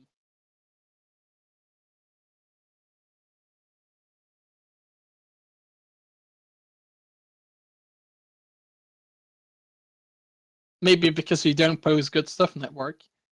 And about it really depends how good the coder is. Just go to the selfie throne on the server. No, but like, I mean, Blockworks pays me quite well, mostly because I can create like really good stuff very quickly. And if a member wants something, they get it quite quickly. I'm not sure if it's NDA, but I do get paid quite well. More than I mean, it's less than the average Java developer, I suppose, because the average Java developer gets like $70 an hour, which is quite insane. But like, I feel like most of our servers are like the biggest servers usually play like about 59 hours, so it really depends.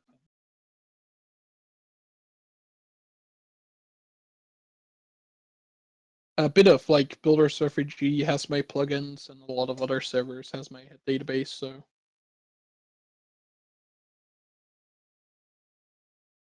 And if you want to commission me, you can always send me a DM, and I might be able to do something for you. If you have a great idea.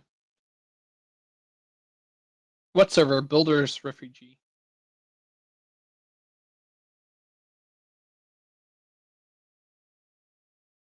$38K.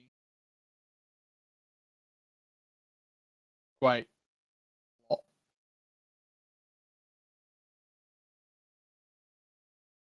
So who's gonna be at my selfie thing? I don't know.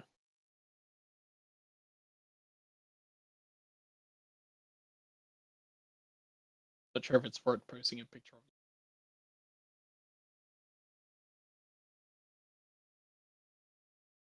And then people fly in randomly. Or jump right in front of me. To actually take it.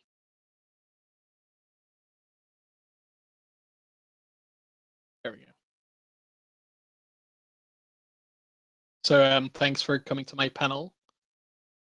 I'm actually surprised I could talk for that long. So yeah. Who won the giveaway? Let's see. Let me pick a random. First, I gotta see how much actually. So be sure to at Arcaniax me with something. Suppose Bram wants to enter too. But then Bram enters twice. Because that wouldn't be fair. Randomize. Random.org.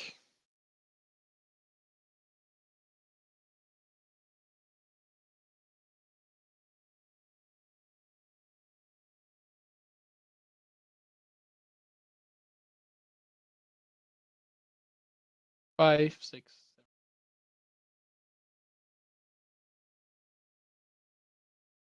Sure who this person is.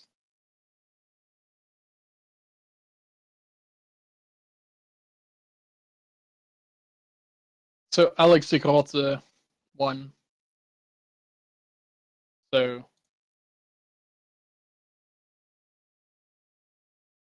I might be here next year. Who knows?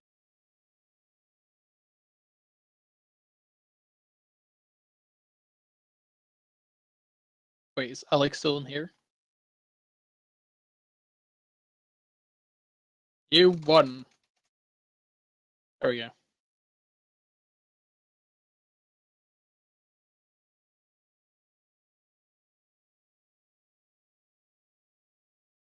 So if you have an idea, or just come up with an idea to,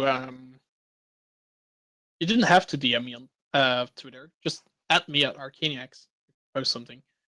But yeah, if you get an idea, just DM me the idea and I'll try to make it.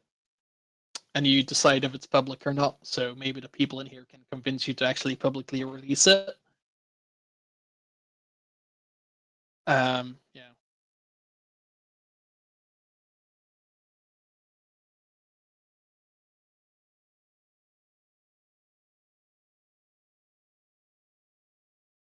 I'm not sure if it will be open source because the code will probably be quite bad.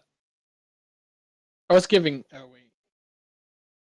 I know it improves the whole ecosystem, but I feel ashamed of my code sometimes. That's the biggest issue.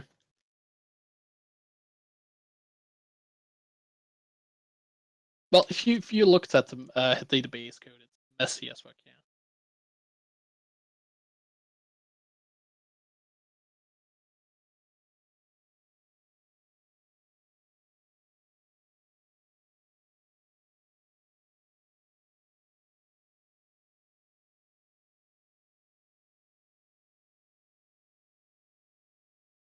So I'm happy you guys could all join me for this panel.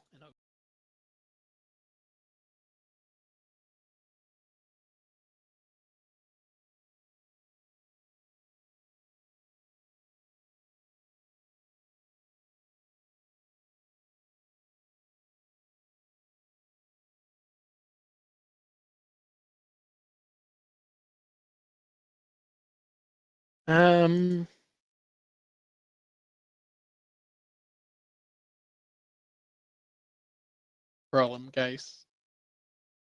Glad I survived this. So currently gonna shut off the. Bye, whoever is watching this on YouTube. Literally, long time I think. It's an hour and 8 minutes today.